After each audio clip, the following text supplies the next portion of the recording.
Oh, come up and leave 'em, changing with the seasons. But you know that shit ain't my style.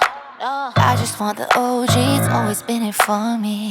Yeah, you saw me. Bonjour, je suis super contente de te retrouver en ce samedi. Et là, je suis vraiment contente parce que j'aimerais bien parler un domaine que j'aime beaucoup parler. Je pense que tu me suis depuis longtemps, tu sais que j'adore parler entrepreneuriat et surtout de réaliser ses rêves et surtout, en fait, de pas attendre l'approbation des autres pour enfin réaliser sa vie.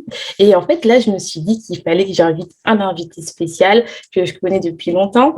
Et en fait, on s'est retrouvés il y a quelques temps parce que, en fait, on avait la même ambition, c'est-à-dire vivre de ses rêves et vivre surtout une vie entrepreneuriale. Pardon. Tout, je pense que son histoire peut aussi vous toucher parce que elle est passée vraiment de la fille parfaite, en fait, de la petite fille parfaite qui avait des bonnes notes à l'école à la femme d'aujourd'hui qui s'assume et qui rêve, qui vit de son rêve.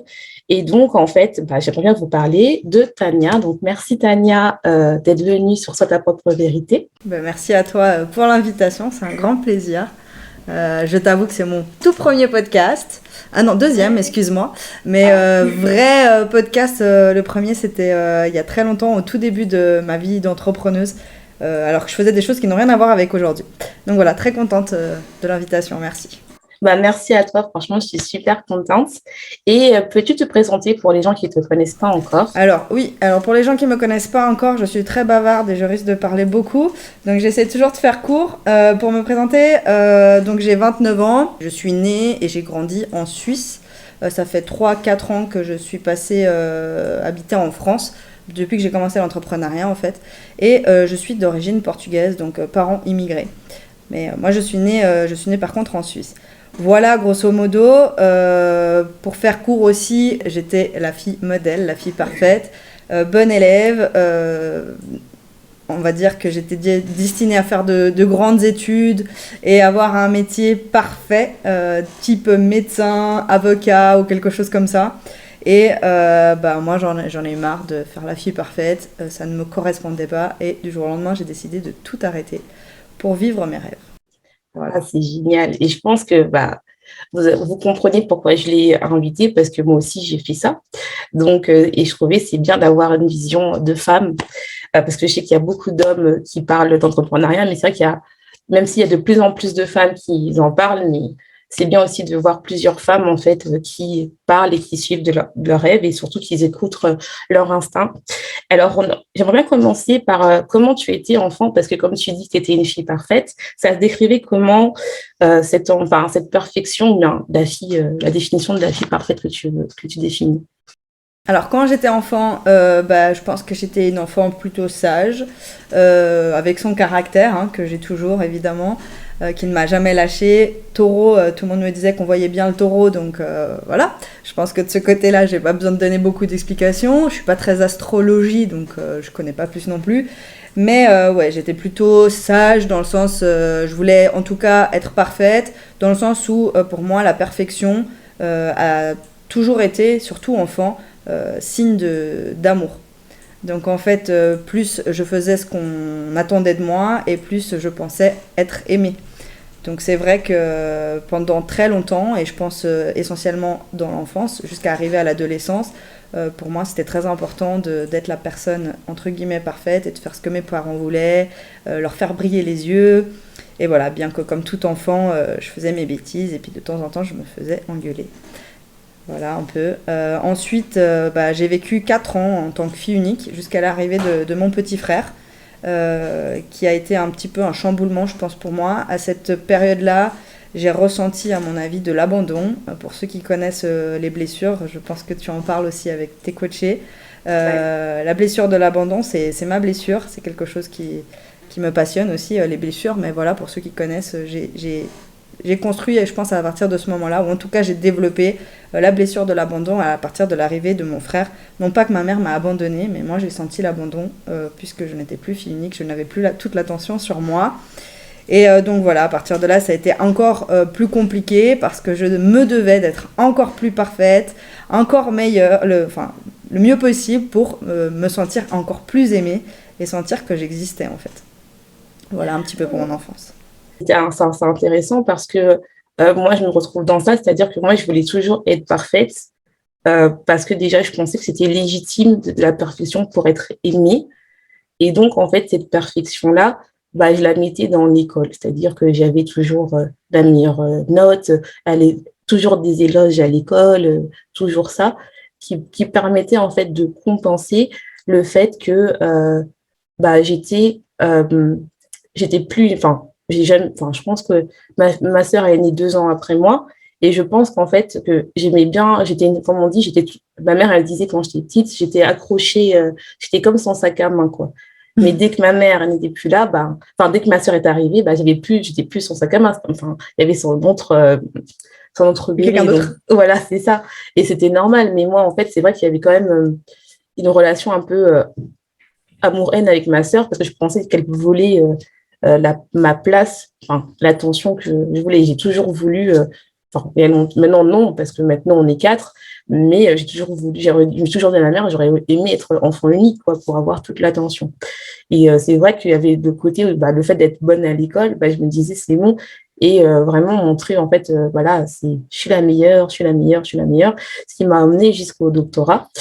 Mais au final, je ne l'ai pas fait pour moi, je l'ai fait plus pour faire plaisir aux autres, quoi. Ouais, c'est quelque chose que avec le recul, j'ai aussi vécu, dans le sens où moi, mon rêve d'enfant, c'était d'être vétérinaire, parce que j'étais fan des animaux, je le suis toujours. Et je pense que mon rêve s'est un peu écoulé au moment où j'ai fait un stage chez un vétérinaire, et je me suis rendu compte que la réalité du métier ne correspondait pas du tout à ce à quoi je m'imaginais. Donc à partir de là, tout s'est un peu effondré, et pour moi et pour tout mon entourage qui m'entendait dire que je voulais être vétérinaire depuis que je sais parler en fait. Et ils étaient bien contents parce que c'était une voie, on va dire, paillette, une belle voie médicale avec des belles études. Et voilà, et dès le moment où je voulais plus faire ça, je me suis sentie un petit peu perdue. Je crois que c'était à partir de mes 11-12 ans. C'est aussi l'arrivée de l'adolescence, des remises en question. Et là, ça a été compliqué parce que comme je voulais plus faire vétérinaire, je ne savais plus quoi faire. Et je me voyais dans rien, dans absolument rien. Je n'arrivais pas à me projeter, donc je me suis posé la question, est-ce que je veux faire médecine? Parce que quelque part, ça ressemble un peu. Mais je disais, non, moi, les gens, j'aime pas les gens. Chose qui est très paradoxale aujourd'hui. Mais j'aime pas les gens, je vais pas soigner les gens. Alors du coup, je me disais, bon, je vais faire pédiatre, parce que bon, les bébés, ils parlent pas, c'est un peu comme les animaux. Mais j'arrivais pas à me projeter, donc du coup, je suis passée de ça à vouloir être prof. De prof à vouloir. Et puis du coup, le côté parfait du métier descendait aussi, et je voyais bien que mes parents étaient déçus. Parce que du coup, quand je suis passée de vétérinaire à vouloir faire médecine, ça allait. Par contre, quand je suis passée de vouloir faire médecin à prof, ça n'allait plus. Et je l'ai senti. Donc, malgré que leurs paroles étaient bon, c'est toi qui choisis, il y avait quand même toujours, et de mes parents et quelque part de mon entourage, mais comment ça, tu veux pas faire vétérinaire, à me pousser à aller dans quelque chose que moi j'étais sûre que je voulais pas. Et à l'époque, on me disait même que c'est parce que j'avais mon premier petit copain et que je voulais sûrement pas m'éloigner de lui parce que les études de vétérinaire étaient très loin de la maison, et que pour eux, c'était l'excuse de pourquoi je voulais pas faire vétérinaire, alors que pas du tout. Et c'est vrai que je me retrouve beaucoup dans ce que tu dis, c'est qu'on porte le rêve de nos parents. Et j'ai beaucoup porté le rêve de mes parents parce que j'étais très sensible à leur regard. Et je savais très bien qu'en faisant des études, j'allais leur faire briller les yeux. Alors que au final, je n'arrivais pas à me projeter dans... En fait, j'arrivais pas à me projeter dans aucun métier qui nécessitait des études. Et en même temps, je n'arrivais pas à me projeter dans autre chose. Mais je pense que c'est parce que mon état d'esprit et mon esprit n'était pas assez ouvert à tout ce qui existe, tout simplement. Ouais. Je m'étais même posé la question, est-ce que je vais pas faire éducatrice canine? Mais bon, être éducateur canin, c'est plus du bénévolat dans un premier temps, on en vit rarement. Pareil, éleveur canin, le métier m'intéressait plus, mais c'est difficile d'en vivre. C'est pas la même chose, c'est pas la même notoriété que si on va faire médecin ou avocat. Et plus le temps avançait, plus je me rendais compte que je me rendais pas compte en fait au final, c'était surtout avec le recul, plus j'étais perdue entre le fait de devoir briller aux yeux de mes parents et qu'est-ce que je voulais vraiment. Donc ça a été un combat, je pense, interne, inconscient, entre qu'est-ce que je veux et qu'est-ce que je dois faire pour être aimable en fait, comme beaucoup qui ont la blessure de l'abandon. Je l'ai eu ça pendant très longtemps, mais vraiment, c'est-à-dire que moi en fait, mais c'est marrant que tu dis ça parce que moi là-bas je voulais être docteur. J'ai pas eu le concours, parce qu'en France, il faut un concours. Et après, j'ai fait des études de sciences et je suis docteur en biologie. Mais en fait, c'est paradoxal, hein, c'est que j'étais contente d'avoir mon diplôme, mais pas si contente que ça. C'est-à-dire que j'ai eu tout le monde me dit, ouais, c'est génial, t'es docteur en biologie et tout, c'est trop bien et tout. Tu te rends compte, il n'y a pas beaucoup de monde qui le fait. Et moi, je fais, ouais.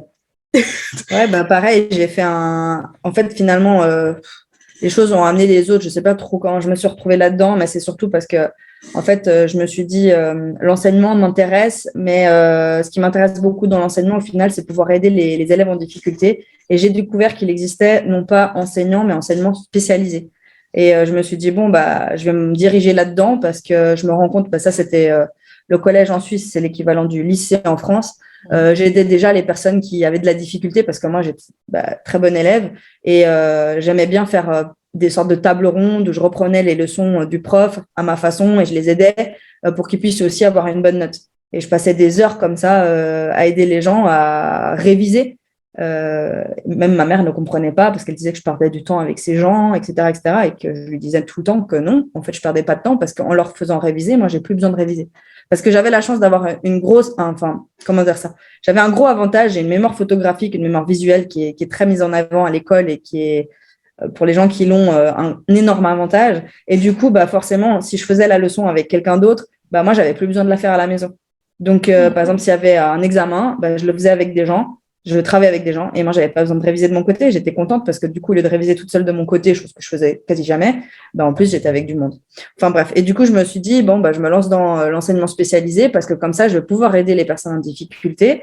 Et quand je me suis lancée dans ce domaine, voilà, j'ai fait mon bachelor et très vite, pareil, j'arrivais pas à me projeter. Et j'ai découvert formation des adultes, qui m'intéressait beaucoup plus, qui est beaucoup plus proche de l'entrepreneuriat au final, mais sans le connaître, où c'était vraiment du consulting, formation. Donc, le but, c'était d'aller dans des centres, chez des employeurs et voir quelles étaient les difficultés que les personnes rencontraient et créer des formations.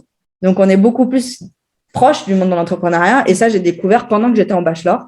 Donc, j'ai fini mon bachelor et ensuite, je me suis dirigée vers mon master en formation des adultes. J'ai fait mon master et c'est à 2 mois de la fin de mon master. Donc, j'avais validé tous mes cours. J'étais en train de faire mon mémoire. Il me restait vraiment 2 mois, je pense. J'ai dit stop. En fait, j'ai pas envie de faire ça parce que j'ai pas envie de travailler pour quelqu'un. Et de toute façon, même si j'ai un papier à la fin, alors je pouvais attendre 2 mois pour finir, mais je me disais, mais je vais jamais utiliser ce papier parce que moi, je ne veux pas travailler pour quelqu'un. Mais alors, c'est ça, c'est trop bien que tu dis ça. Et donc, comment tu as eu ce déclic vers l'entrepreneuriat? Parce qu'au final, c'est vrai, t'es passé du stade où bon, je vais faire mon master, je me renseigne pour faire des formations éducative et puis d'un seul coup, bah non, je veux pas ça. C'est vraiment le jour et le jour et la nuit, quoi. Ça a été particulier parce que en fait, je pense que je suis arrivée à un stade de ma vie pendant ce mémoire. Je passais énormément d'heures à la maison parce que quand on est en train d'écrire son mémoire, en tout cas à Genève, on n'avait pas de cours. J'avais pas de cours, je les avais terminés. Donc, je me suis retrouvée toute seule à la maison. Et je me suis vite rendu compte que, en fait, c'est ça la vie que je voulais. C'était pas aller travailler. Je voulais pas travailler. Je voulais pas travailler, puis je voulais être là et faire ce que je voulais. Non pas que je faisais rien, mais j'avais envie d'organiser mon temps comme je voulais, de la façon dont je voulais. Et puis, je pense que dans ma tête, inconsciemment, il y a des choses qui ont commencé à se poser. J'ai commencé à me poser des questions sans vraiment mettre le doigt sur qu'est-ce que c'était ou comment c'était. Je pense qu'il y a eu aussi une crise existentielle un peu à ce moment-là parce que c'est le moment aussi où j'étais pas très bien avec mon ex-conjoint avec qui ça faisait quasi 9 ans que j'étais. C'est les moments aussi où j'ai déménagé de chez mes parents. Enfin bref, grosse crise à ce moment-là. Qu'est-ce qui a été le vrai déclic? Je ne saurais pas vraiment dire. Mais par contre, à ce moment-là, j'arrivais de nouveau plus à me projeter.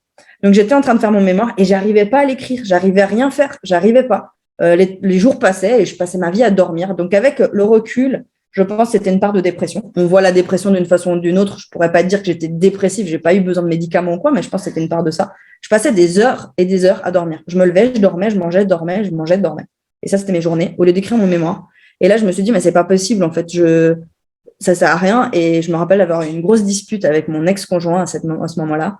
Il m'a dit, mais en fait, tu vas faire quoi? Parce que bon, t'es là en études, moi je travaille, toi tu travaillotes à côté, parce que j'ai toujours travaillé à côté de mes études, mais c'est clair que ça suffisait pas pour tenir le foyer. Voilà, si tu veux arrêter tes études, arrête, mais va travailler, fais quelque chose. Et moi je lui ai dit, non, moi je veux gagner de l'argent, mais je veux pas travailler.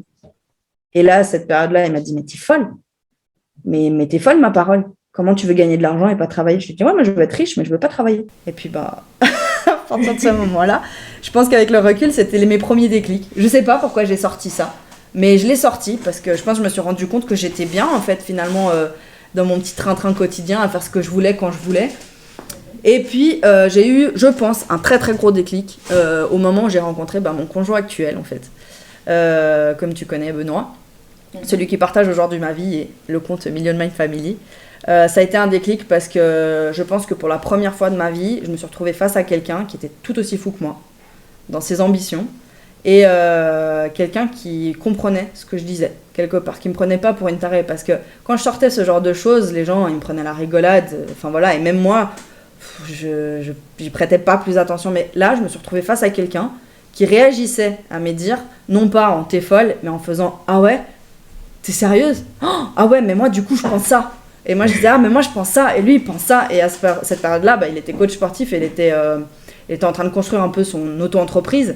Et du coup, moi, j'ai voulu l'aider pour les réseaux sociaux et tout ça, chose que j'adore. Même aujourd'hui, c'est moi qui gère les réseaux sociaux.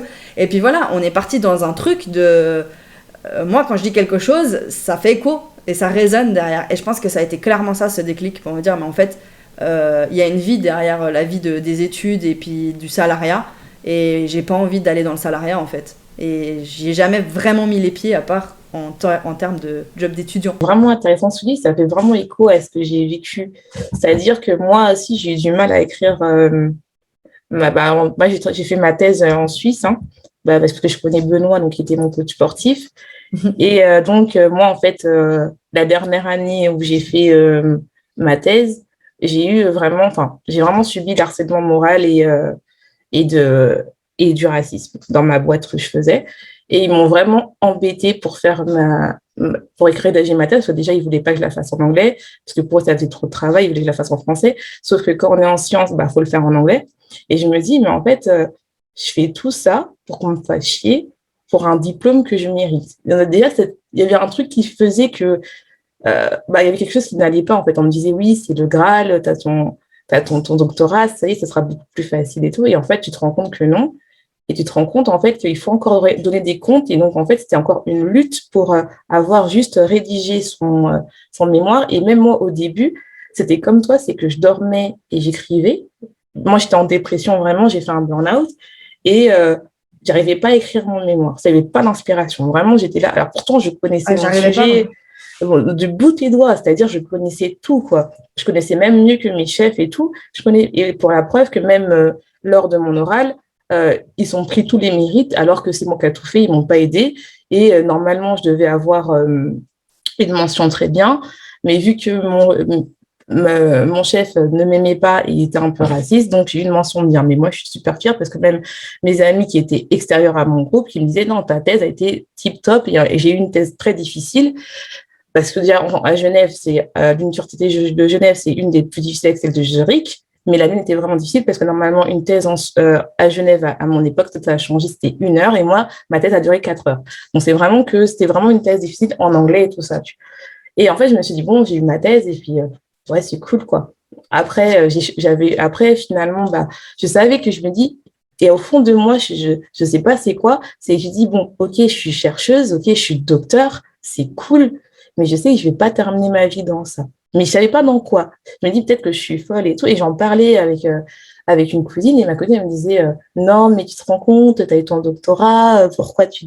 J'étais là, bon, cool. Donc... Et après, moi, je me suis pas arrêtée, hein, j'ai fait un post-doc. Donc, c'est-à-dire, c'est une validation après ton doctorat pour montrer encore que tu es capable de faire des recherches, quoi. Histoire de dire que... Et quand j'ai fait ce post-doc-là, où en fait j'avais plein d'idées et en fait tout allait chez quelqu'un. Et à chaque fois on me ralentissait et je me dis non, je peux pas en fait. Et c'est marrant que tu dis ça, bon c'est marrant, c'était dur je pense à ton époque, mais moi pareil j'ai vécu une rupture difficile et c'est à partir de là où je me suis dit il est plus jamais je dépends de quelqu'un. Et c'est là où je me suis dit déjà d'une, je comprends pas pourquoi avec des 8 ans d'études, j'ai su plafonner à 2 000 €, voire 3 000 € si tu as un bon truc. Je me dis, mais pourquoi j'ai fait 8 ans d'études pour avoir juste 3 000 €? Et après, quand j'ai commencé à regarder comment faire de l'argent, parce que moi aussi, je me dis, j'en ai marre de travailler pour quelqu'un parce que voilà, quoi, je faisais des heures pas possibles. Parce que moi, travailler, j'adore ça, c'est là où je truc, mais je me dis, je travaillais beaucoup au final pour qu'on te dise, en fait, ouais, tu travailles pas assez. Alors que ton chef, en fait, oui, il travaille beaucoup, mais il connaît même pas ce que tu es en train de faire. Donc, je me dis, mais c'est une blague, en fait. Et après, quand j'ai commencé à regarder des trucs, j'ai commencé par regarder des trucs sur le dropshipping, que c'est ça qui marche le plus sur Internet. Tu voyais des jeunes qui avaient 22 ans ou même des fois 19 ans qui n'avaient pas de diplôme et qui gagnaient 1 million d'euros. Je me suis dit, mais c'est une blague, il y a un truc qui se passe là. Il y a un truc qui fait que j'ai dit, et quand j'ai commencé à parler à mon entourage, je me disais, mais non, t'es folle, c'est tout ça et tout. Et je me dis, bon, et quand j'ai commencé à parler sur Internet avec d'autres personnes qui m'ont dit non, mais et en fait, j'ai trouvé qu'il y avait un autre monde. Tu sais, c'est comme si tu avais une porte qui t'ouvre. Tu sais, tu avais des questions, il y a une porte qui s'ouvre à trois, quoi, qui est là, tu sais, un peu comme Alice au Pays des Merveilles qui ouvre la porte et elle ouvre un autre univers. Et moi, j'ai l'impression que c'était ça, quoi.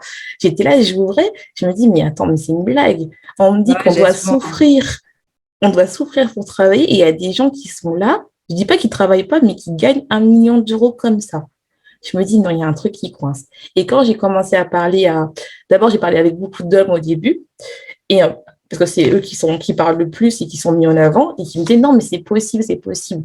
Là, tu dis, non, mais... Et après, quand tu reparles au monde à côté, ton vrai monde, c'est-à-dire tes amis, ta famille, ils disent, mais non, c'est pas possible, ils te mentent et tout.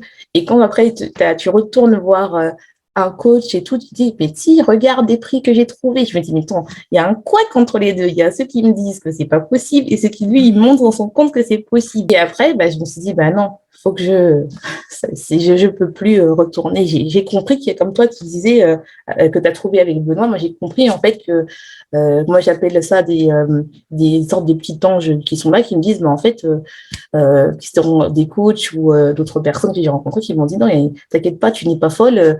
Il y a une vie en dehors du salariat. Moi, j'ai l'impression que quelque part, au final, j'ai toujours eu quelque chose qui n'allait pas, sans vraiment comprendre ou savoir pourquoi. Oui, j'étais douée à l'école, c'est cool, mais j'arrivais jamais à me projeter. Et même si au final, je disais que je voulais être vétérinaire, parce que bon, quand l'enfant de 4 ans il dit qu'il veut être vétérinaire, tu as les yeux de toute la famille qui brillent, sachant qu'il savait très bien ma passion et mon amour pour les animaux, ça collait totalement. Et du coup, de voir à quel point j'étais amoureuse des animaux et de dire en plus à la petite fille de 4 ans qui dit « Ah, je vais être vétérinaire » et qui en plus de ça douée à l'école, forcément, les parents et tout l'entourage d'ailleurs, les yeux qui brillent dès qu'on dit ça. Et puis c'est vrai que dès qu'il y avait un repas de famille ou quoi que ce soit, c'était « Ah, la future vétérinaire, à la future vétérinaire ». Et ça, je pense inconsciemment, dans ma tête, ça s'était marqué, mais j'avais presque plus porté la volonté des autres finalement, même si c'était mon souhait principal de devenir vétérinaire, que moi-même être vétérinaire. Je l'ai porté sans réfléchir à ce que c'est vraiment ce que je veux faire ou pas.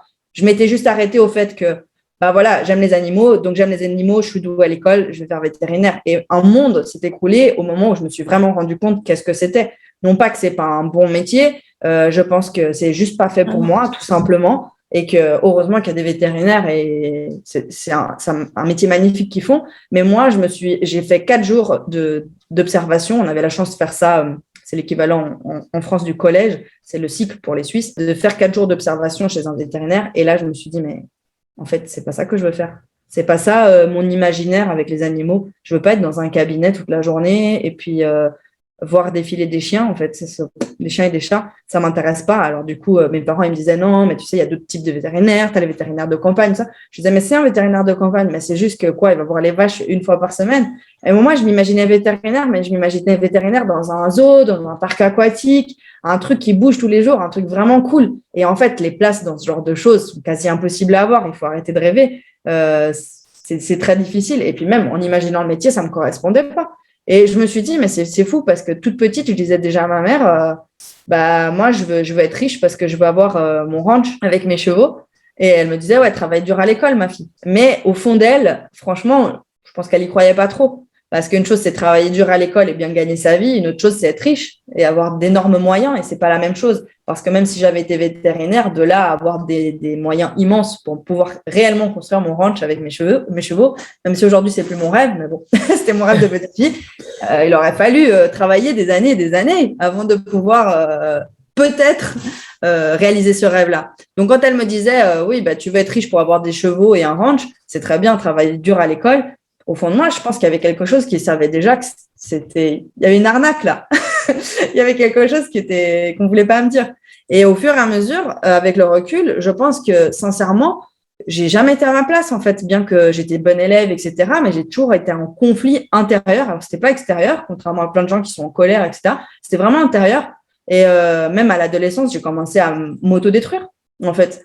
Il y a quelque chose qui jouait pas, donc je suis partie dans les relations, les mauvaises relations, même avec des hommes. Je suis partie dans l'automutilation, des trucs comme ça. Enfin bref, vraiment me faire du mal parce que je pense que j'étais pas alignée avec ce que je voulais vraiment.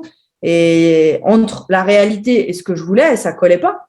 Et ben voilà, le cerveau, il le savait, mais moi, je le savais pas, je voulais pas l'écouter. Et arrivé à un moment donné, il a fallu une rencontre pour me dire, mais en fait, c'est ça que je veux. Et à ce moment-là, je savais même pas, quand toi, tu t'es dit, tu as tout de suite vu un peu les trucs de dropshipping et tout ça. Moi, je l'avais pas vu tout de suite parce que c'est vrai, quand j'ai connu Benoît, on était encore assez fermé dans notre tête. Mais voilà, on était déjà un peu dans une idée d'entrepreneuriat. On a voulu créer des groupes sportifs auxquels d'ailleurs tu as participé. C'était déjà un peu de l'entrepreneuriat, de vouloir créer une communauté, etc., etc. Mais on voyait beaucoup trop petit.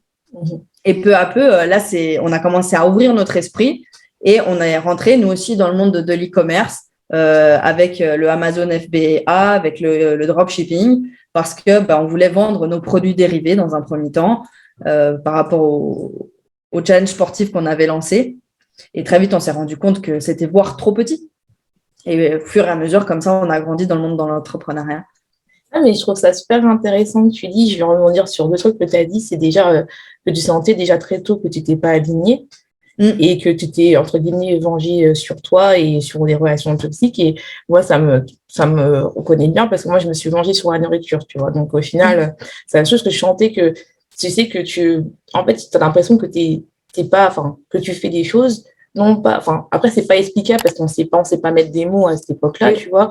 Et je pense que, tu vois, enfin, moi, en fait, c'est pas que je n'aimais pas la science, j'adore ça. Vraiment, j'adore comprendre l'être humain, comprendre le mécanisme, être un peu une sorte d'inspecteur gadget, essayer de comprendre ce qui va pas. Mais la réalité, c'est pas ça. C'est plus les égos des gens, écrire des papiers. Moi, en fait, écrire des articles, c'est cool, tu vois, mais enfin, c'est pas ça qui va aider.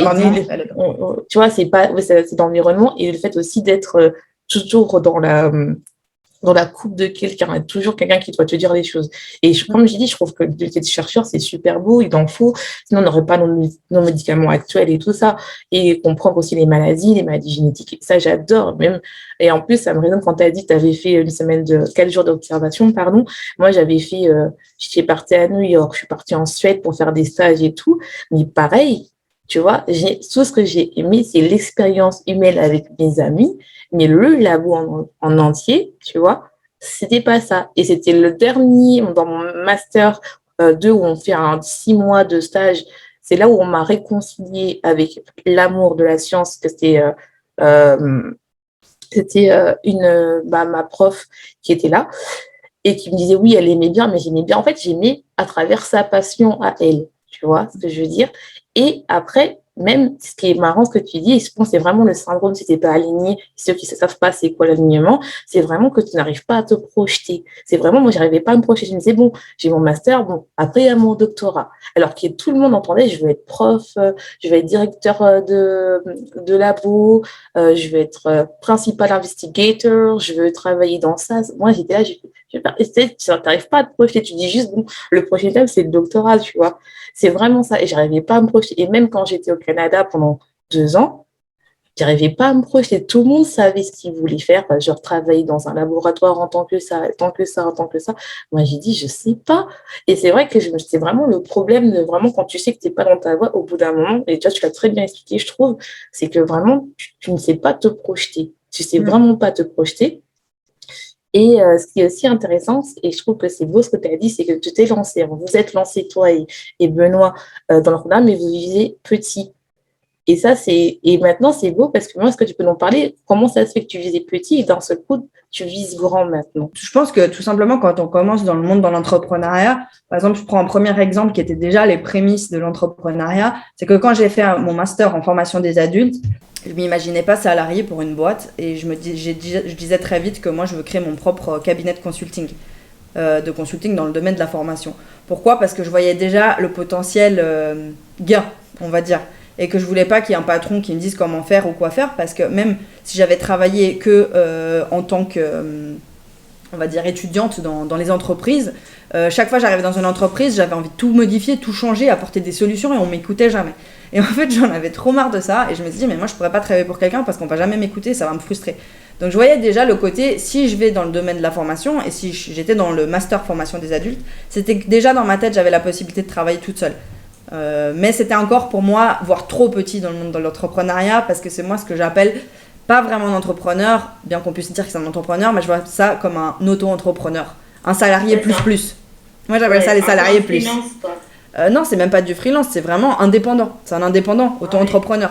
Donc, pour moi, c'est du salarié plus. Donc, en gros, tu as tous les inconvénients du salarié. Enfin, bref, c'est pas top non plus. C'est juste que tu travailles pour toi-même. Mais derrière, la charge de travail, le temps de travail, elle est phénoménale. Tu deviens esclave de ton travail. C'est que nous, quand on s'est lancé vraiment dans cette idée de vouloir créer une communauté autour du sport, etc., la vision elle est trop petite parce qu'on n'a pas suffisamment ouvert notre esprit, on ne s'est pas suffisamment entouré d'autres entrepreneurs à succès. Je dis pas entouré de façon physique, souvent s'entourer de façon physique c'est très compliqué parce qu'autour de nous il y a très peu d'entrepreneurs, mais d'un point de vue mental tout simplement, on n'avait pas encore, moi je dis bouffé assez de livres et assez de vidéos YouTube et de contenu de personnes à succès pour vraiment voir grand.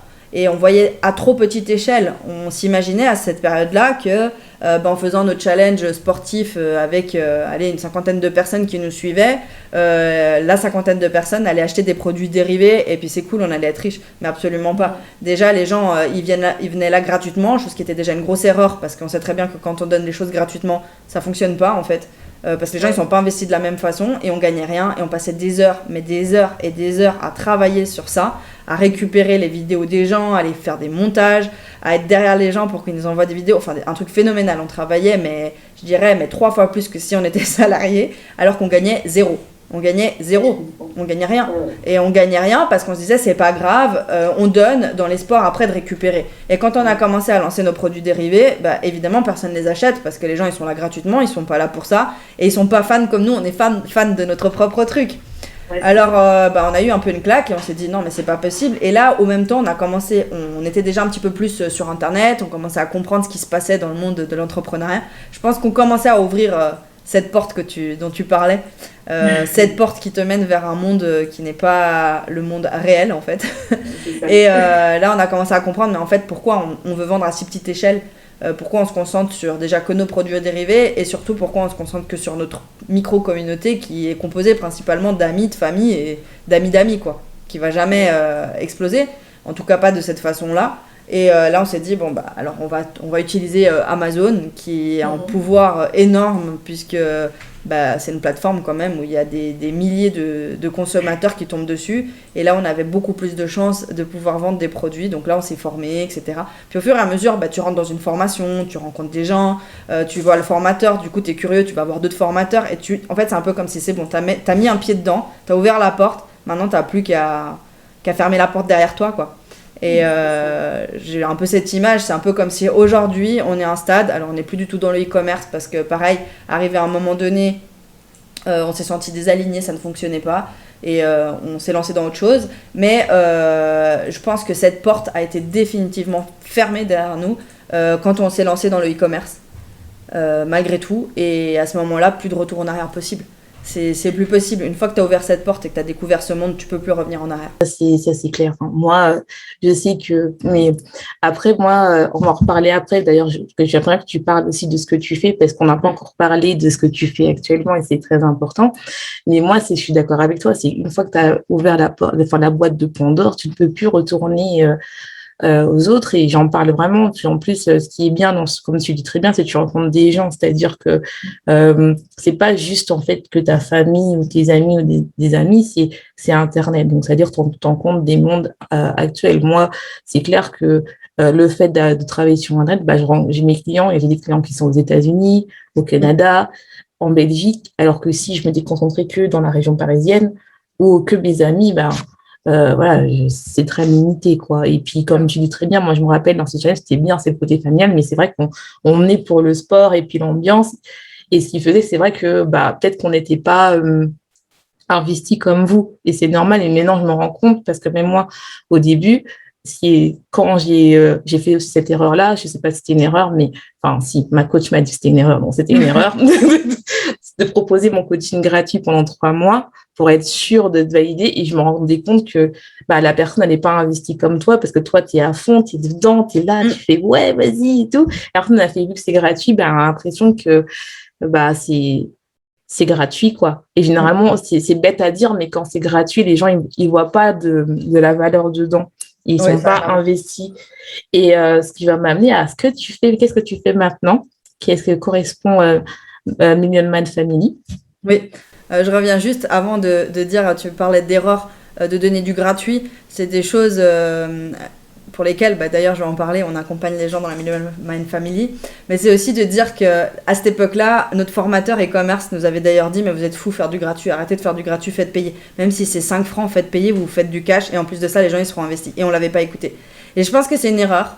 Oui, c'est clairement une erreur. Mais d'un autre côté, c'est une erreur par laquelle il faut passer aussi des fois pour se rendre compte à quel point c'est abruti. Et il y a des fois des choses où les gens, ils nous disent, fais pas ça. C'est une erreur, attention, mais si tu l'as pas expérimenté, tu peux pas le savoir autant que si tu l'as fait. Non, mais c'est vrai. Parce que moi, en fait, j'ai fait du gratuit et peut-être ça peut aider d'autres personnes qui veulent se lancer. J'ai fait du gratuit pour, entre guillemets, valider ce que je savais déjà. Mais le problème, en fait, c'est que la seule personne que tu réconfortes en faisant du gratuit, c'est toi-même. C'est pas la personne en face, en fait. Et moi, en fait, c'est vrai que c'est ça. Et en fait, j'ai vraiment fait du gratuit et j'ai fait sur 2 personnes. Et je les remercie parce qu'elles m'ont appris beaucoup, mais elles m'ont appris aussi, et il faut ça que c'est aussi, ça peut aider aussi à faire du gratuit, mais faites pas le trop longtemps, à savoir quelle est ta valeur, en fait, tu vois. C'est vraiment important parce que moi, je me dis, mais c'est vrai que déjà, pour trouver des personnes qui sont impliquées, c'est dur, en plus c'est gratuit, et en plus ces personnes-là ne te considèrent pas parce que c'est gratuit. Donc pour eux, en fait, c'est comme une activité du dimanche ou voilà quoi. Alors que toi, tu es là, tu fais non, mais il faut qu'elle avance, il faut que j'ai des résultats. Comme tu dis, si tu es le genre de personnalité à avoir besoin de valider un minimum avant parce que ça te rassure, je pense que tu peux passer par le gratuit, mais très limité. Vraiment juste pour te rassurer et te dire bon, voilà. Je fais du gratuit parce que j'ai quand même besoin de me rassurer, ça me rassure avant de me lancer dans quelque chose de payant, mais parce que t'es quelqu'un de plutôt perfectionniste et t'as peur de faire payer de la merde. Mais je peux comprendre, c'est des personnalités. Il y en a, ils n'ont pas besoin de passer par le gratuit, ils se font confiance et ils y vont, et ils font payer très très cher dès le départ, et c'est très bien aussi. Chacun sa personnalité. Maintenant, il ne faut pas s'enfermer dans le gratuit et ne jamais passer au fait que ce soit payant parce qu'on se croit toujours illégitime. Ça, c'est une grosse erreur. Ou alors de vouloir trop donner et jamais demander en retour. Nous, je pense pas qu'on l'a fait gratuit par un manque de légitimité, mais juste parce que pour nous, voilà, c'était une façon de donner quelque chose pour attendre quelque chose en retour. Mais au bout d'un moment, tu peux pas t'investir 1 an gratuitement et attendre que les gens derrière, ils payent tes trucs. Et même s'ils l'avaient fait, ça aurait servi à quoi? On aurait gagné quoi 3 000 € avec le monde qu'on avait. Donc ça sert à rien. Faut réfléchir, il faut voir grand. Du coup, qu'est-ce que je fais aujourd'hui, ou plutôt qu'est-ce qu'on fait, puisqu'on est 2 dans cette aventure-là. Donc comme je disais, nous on est partis dans le e-commerce. Donc on a fait plusieurs années de e-commerce, Amazon FBA, dropshipping, etc. Et au bout d'un moment, y a eu les hauts et les bas. Et au bout d'un moment, c'est vrai que on se rend compte que les résultats, ils sont pas du tout à la hauteur du travail qu'on fournit. Ça fonctionne pas comme on veut. On a tout essayé. On a essayé une formation, puis une deuxième formation avec un formateur qui nous correspondait un petit peu plus. Puis on est parti sur encore une autre formation, du coup parce qu'il y a 2 domaines, on a du Amazon et du dropshipping. Au même temps, on s'est fait coacher, on a payé des coachings hyper chers, sans aucun résultat. Donc voilà, bienvenue dans le monde du coaching aussi, malheureusement, qui promettent des résultats. Les gens qui proposent des résultats et qui font des promesses et qui ne fonctionnent pas. Non pas que je mets toute la responsabilité sur le formateur, jamais, ni sur le coach, mais je sais très bien de quelle façon on travaille et à quel point on est investi, et de là te dire qu'au lieu de gagner de l'argent, tu fais que perdre de l'argent alors que tu as un accompagnement. Voilà, bref. Donc c'est très bien, c'est formateur. On est arrivé à un moment où on se disait, bon, on va pas continuer 10 ans comme ça. Au bout d'un moment, ça fait des années. Franchement, je pense que ça devait faire 2 ans, en tout cas, qu'on était dans le e-commerce sans résultat. On avait plus de pertes que de gains. Et on est arrivé à un moment aussi où faut arrêter, il faut se poser les bonnes questions et se dire est-ce que c'est vraiment fait pour nous. Alors on a eu un peu un travail, entre guillemets, d'introspection, un travail qu'on fait avec les gens qu'on accompagne aujourd'hui, qui est savoir qui tu es, pourquoi tu es fait, qu'est-ce que tu as besoin dans ta vie, et on s'est rendu compte qu'en fait, c'est des choses qu'on savait déjà faire, mais qu'on n'avait jamais fait pour nous-mêmes. Et on s'est rendu compte que ça fonctionnait pas, ça pouvait pas fonctionner, c'était normal que ça fonctionne pas, parce que ça ne correspondait pas du tout à ce pourquoi on était fait, et qui on était, et qu'est-ce qu'on avait vraiment envie de faire, en fait. Et on s'est dit, non, mais en fait, nous, faire du e-commerce, c'est bien cool, c'est rigolo. Chacun avec ses particularités. Autant moi, je me retrouvais dans la partie un peu création, etc. Autant Benoît, il est très chiffre, il se retrouvait dans la partie chiffre. Mais par contre, qu'est-ce qu'on aime, nous, c'est transmettre. Lui, il a été coach sportif. On est rentré dans le monde de l'entrepreneuriat avec l'envie de créer une communauté, donc de transmettre. Moi, j'ai toujours aidé les gens qui avaient de la difficulté à l'école, etc., etc. J'ai toujours appris tout ce que je savais, enseigné. Et puis on s'est dit, mais pourquoi, à quel moment on s'est éloigné de ça? C'est ça qu'on a besoin de faire. Et c'est ça qu'on va faire. Donc on a tout arrêté. Aujourd'hui, on épuise juste nos stocks qui nous restent, mais on arrête le e-commerce totalement. On a fait un peu un état des comptes à la fin de 2-3 ans de e-commerce, moins 80 000 euros. Donc oui, ça fait mal. Là, il faut arrêter les bêtises et il faut se concentrer sur autre chose. Donc heureusement, on a réussi à investir correctement et on n'a pas fait trop de conneries de ce côté-là. On s'est formé aussi, puis on a créé nos propres stratégies. Donc ça nous a sauvés un petit peu, j'ai envie de dire. Et aujourd'hui, on a créé la Million Man Family parce que tout simplement, on partage ce qu'on fait pour nous-mêmes. On enseigne ce qu'on fait pour nous-mêmes. Et notre objectif, c'est de montrer aux personnes que n'importe qui peut devenir riche. Et il suffit d'avoir les bonnes stratégies. En gros, ça, c'est la promesse. Nous, on est ambitieux, on cherche à aller atteindre le million. C'est pour ça qu'on a créé dans la Million Man Academy Road to Million, qui est un petit genre d'épisode à côté où en fait notre but c'est de vraiment montrer aux gens, voilà, on a fait tout ça, ça a été compliqué. Aujourd'hui, on reprend à zéro et on va vous montrer, on veut que les personnes nous suivent, que tout soit transparent et authentique et que les personnes puissent voir comment on va arriver à notre million. Non pas million de chiffre d'affaires, parce que entre guillemets c'est facile. Voilà, on s'entend, hein, facile, il faut travailler, mais c'est pas le plus important, mais à 1 million de valeur nette, c'est-à-dire de fortune personnelle. À quel moment on a 1 million qui tourne pour nous et pas à quel moment on a créé 1 million. Ouais, parce que, par exemple, pour ceux qui viennent du e-commerce, ils savent très bien que 1 million en une soirée, suivant ce qu'on fait, ça peut être rentable. Mais qu'est-ce qui reste derrière? Pas grand-chose. Donc voilà, ça c'est le côté Road to Million. Mais surtout, aujourd'hui, on accompagne les personnes à travailler sur 2 leviers qui sont pour nous indissociables dans la création de sa propre richesse, qui est le cash flow par la création d'un business. Et là, on se concentre sur les infopreneurs, parce que c'est ce qui nous plaît et nous intéresse. Et à côté, on a le deuxième levier, qui sont les investissements, la façon de multiplier ton argent. Et pour nous, pour créer ta richesse, tu ne peux pas faire l'un sans l'autre. Alors, on a mis en synergie nos 2 personnalités, la personnalité de Benoît, qui va se concentrer beaucoup sur les investissements, et ma personnalité, qui va se concentrer beaucoup sur le business. En enrobant tout ça avec du développement personnel, évidemment, parce que on n'a pas le choix. Aujourd'hui, si on veut grandir, avant de pouvoir créer des résultats, il faut déjà changer sa tête. Voilà, la Million Man Family, ce que c'est mais je trouve ça super génial. Franchement, je trouve ça beau comme projet et tout. Et franchement, je trouve que c'est intéressant et c'est important, tout ce que tu as dit. Donc, je vais répondre sur 2 trucs. La première, c'est de dire important que déjà, vous avez, entre guillemets, tu as perdu de l'argent, mais ça ne t'a pas arrêté de continuer. Donc, d'où est venue cette force-là? Parce que je sais qu'il y a beaucoup de gens qui vont se dire, mais regardez, elle a perdu 90 000 euros, mais elle a continué et tout. Donc, pourquoi tu as continué? Ça, c'est ma question. Et après, je rebondirai sur le reste après. D'accord. Pourquoi j'ai continué? C'est pareil, des choses avec lesquelles qu'on travaille avec nos mentorés, nos coachés. C'est si tu as un cap, si tu as un objectif, tu ne t'arrêteras jamais. Ça veut dire que ma raison de vivre aujourd'hui, elle est précise. Elle est écrite et je sais pourquoi je me lève chaque matin. Donc, à partir de là, que j'ai perdu 80 000 euros, que j'en ai perdu 100 000 ou que je sois SDF demain, je ne vais pas retourner dans un monde, comme je disais, la porte, elle est fermée derrière moi. Je ne peux plus y retourner. Alors, aujourd'hui, avec Road to Million, je me relance dans le salariat, entre guillemets. Je cherche un emploi, mais c'est pour montrer aux personnes aussi que c'est pas parce qu'on retourne dans le salariat qu'on doit y rester et c'est pour montrer que c'est faisable. Donc, monsieur et madame, tout le monde, entre guillemets, qui est dans le salariat aujourd'hui, regardez, je me remets là-dedans et je vais vous montrer comment c'est possible de construire quelque chose. Et c'est aussi un choix, dans le sens, je sais que c'est très ponctuel. Je sais même pas si au final j'en aurais besoin, hein, parce que comme je le dis sur mes réseaux, je suis en train de chercher du travail pour avoir une sécurité à côté, parce qu'en même on est en train de construire un milieu human family avec tout le monde et aux yeux de tout le monde. Ben, on ne sait pas combien de temps ça va prendre pour se construire, mais à côté, c'est intelligent d'avoir une petite sécurité, une petite rentrée de salaire, que ce soit 1 000 euros, 2 000 euros, j'en sais rien. Ben, de toute façon, je postule en Suisse pour les gens qui se disent, mais à 2 000 euros, c'est du temps plein. Non, 2 000 euros, c'est du temps partiel. Mais ça me permet de créer une petite sécurité à côté, et j'encourage les gens à le faire aussi s'ils ont besoin d'une sécurité. Mais je sais que c'est passager, je sais que je ne vais pas rester là-dedans. Et comment je trouve ma force, c'est que moi, mes objectifs, ils sont définis, ils sont clairs. Mon pourquoi, il est clair.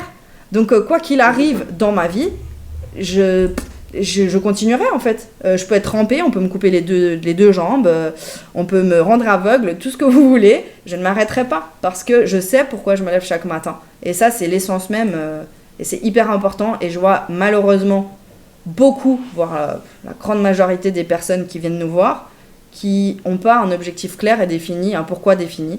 Et pour la plupart, et je pense que ça va me faire sourire beaucoup vont se reconnaître, c'est quand je leur demande c'est quoi tes objectifs, c'est d'avoir une famille, une maison à eux et partir en vacances. Donc je leur dis toujours, ça me fait sourire. C'est pas que c'est pas des objectifs, pour moi c'est un passage. Et que quelque part c'est comme si tu dis à quelqu'un, t'as envie de perdre. Enfin, quand tu demandes à quelqu'un, tout le monde veut perdre du poids.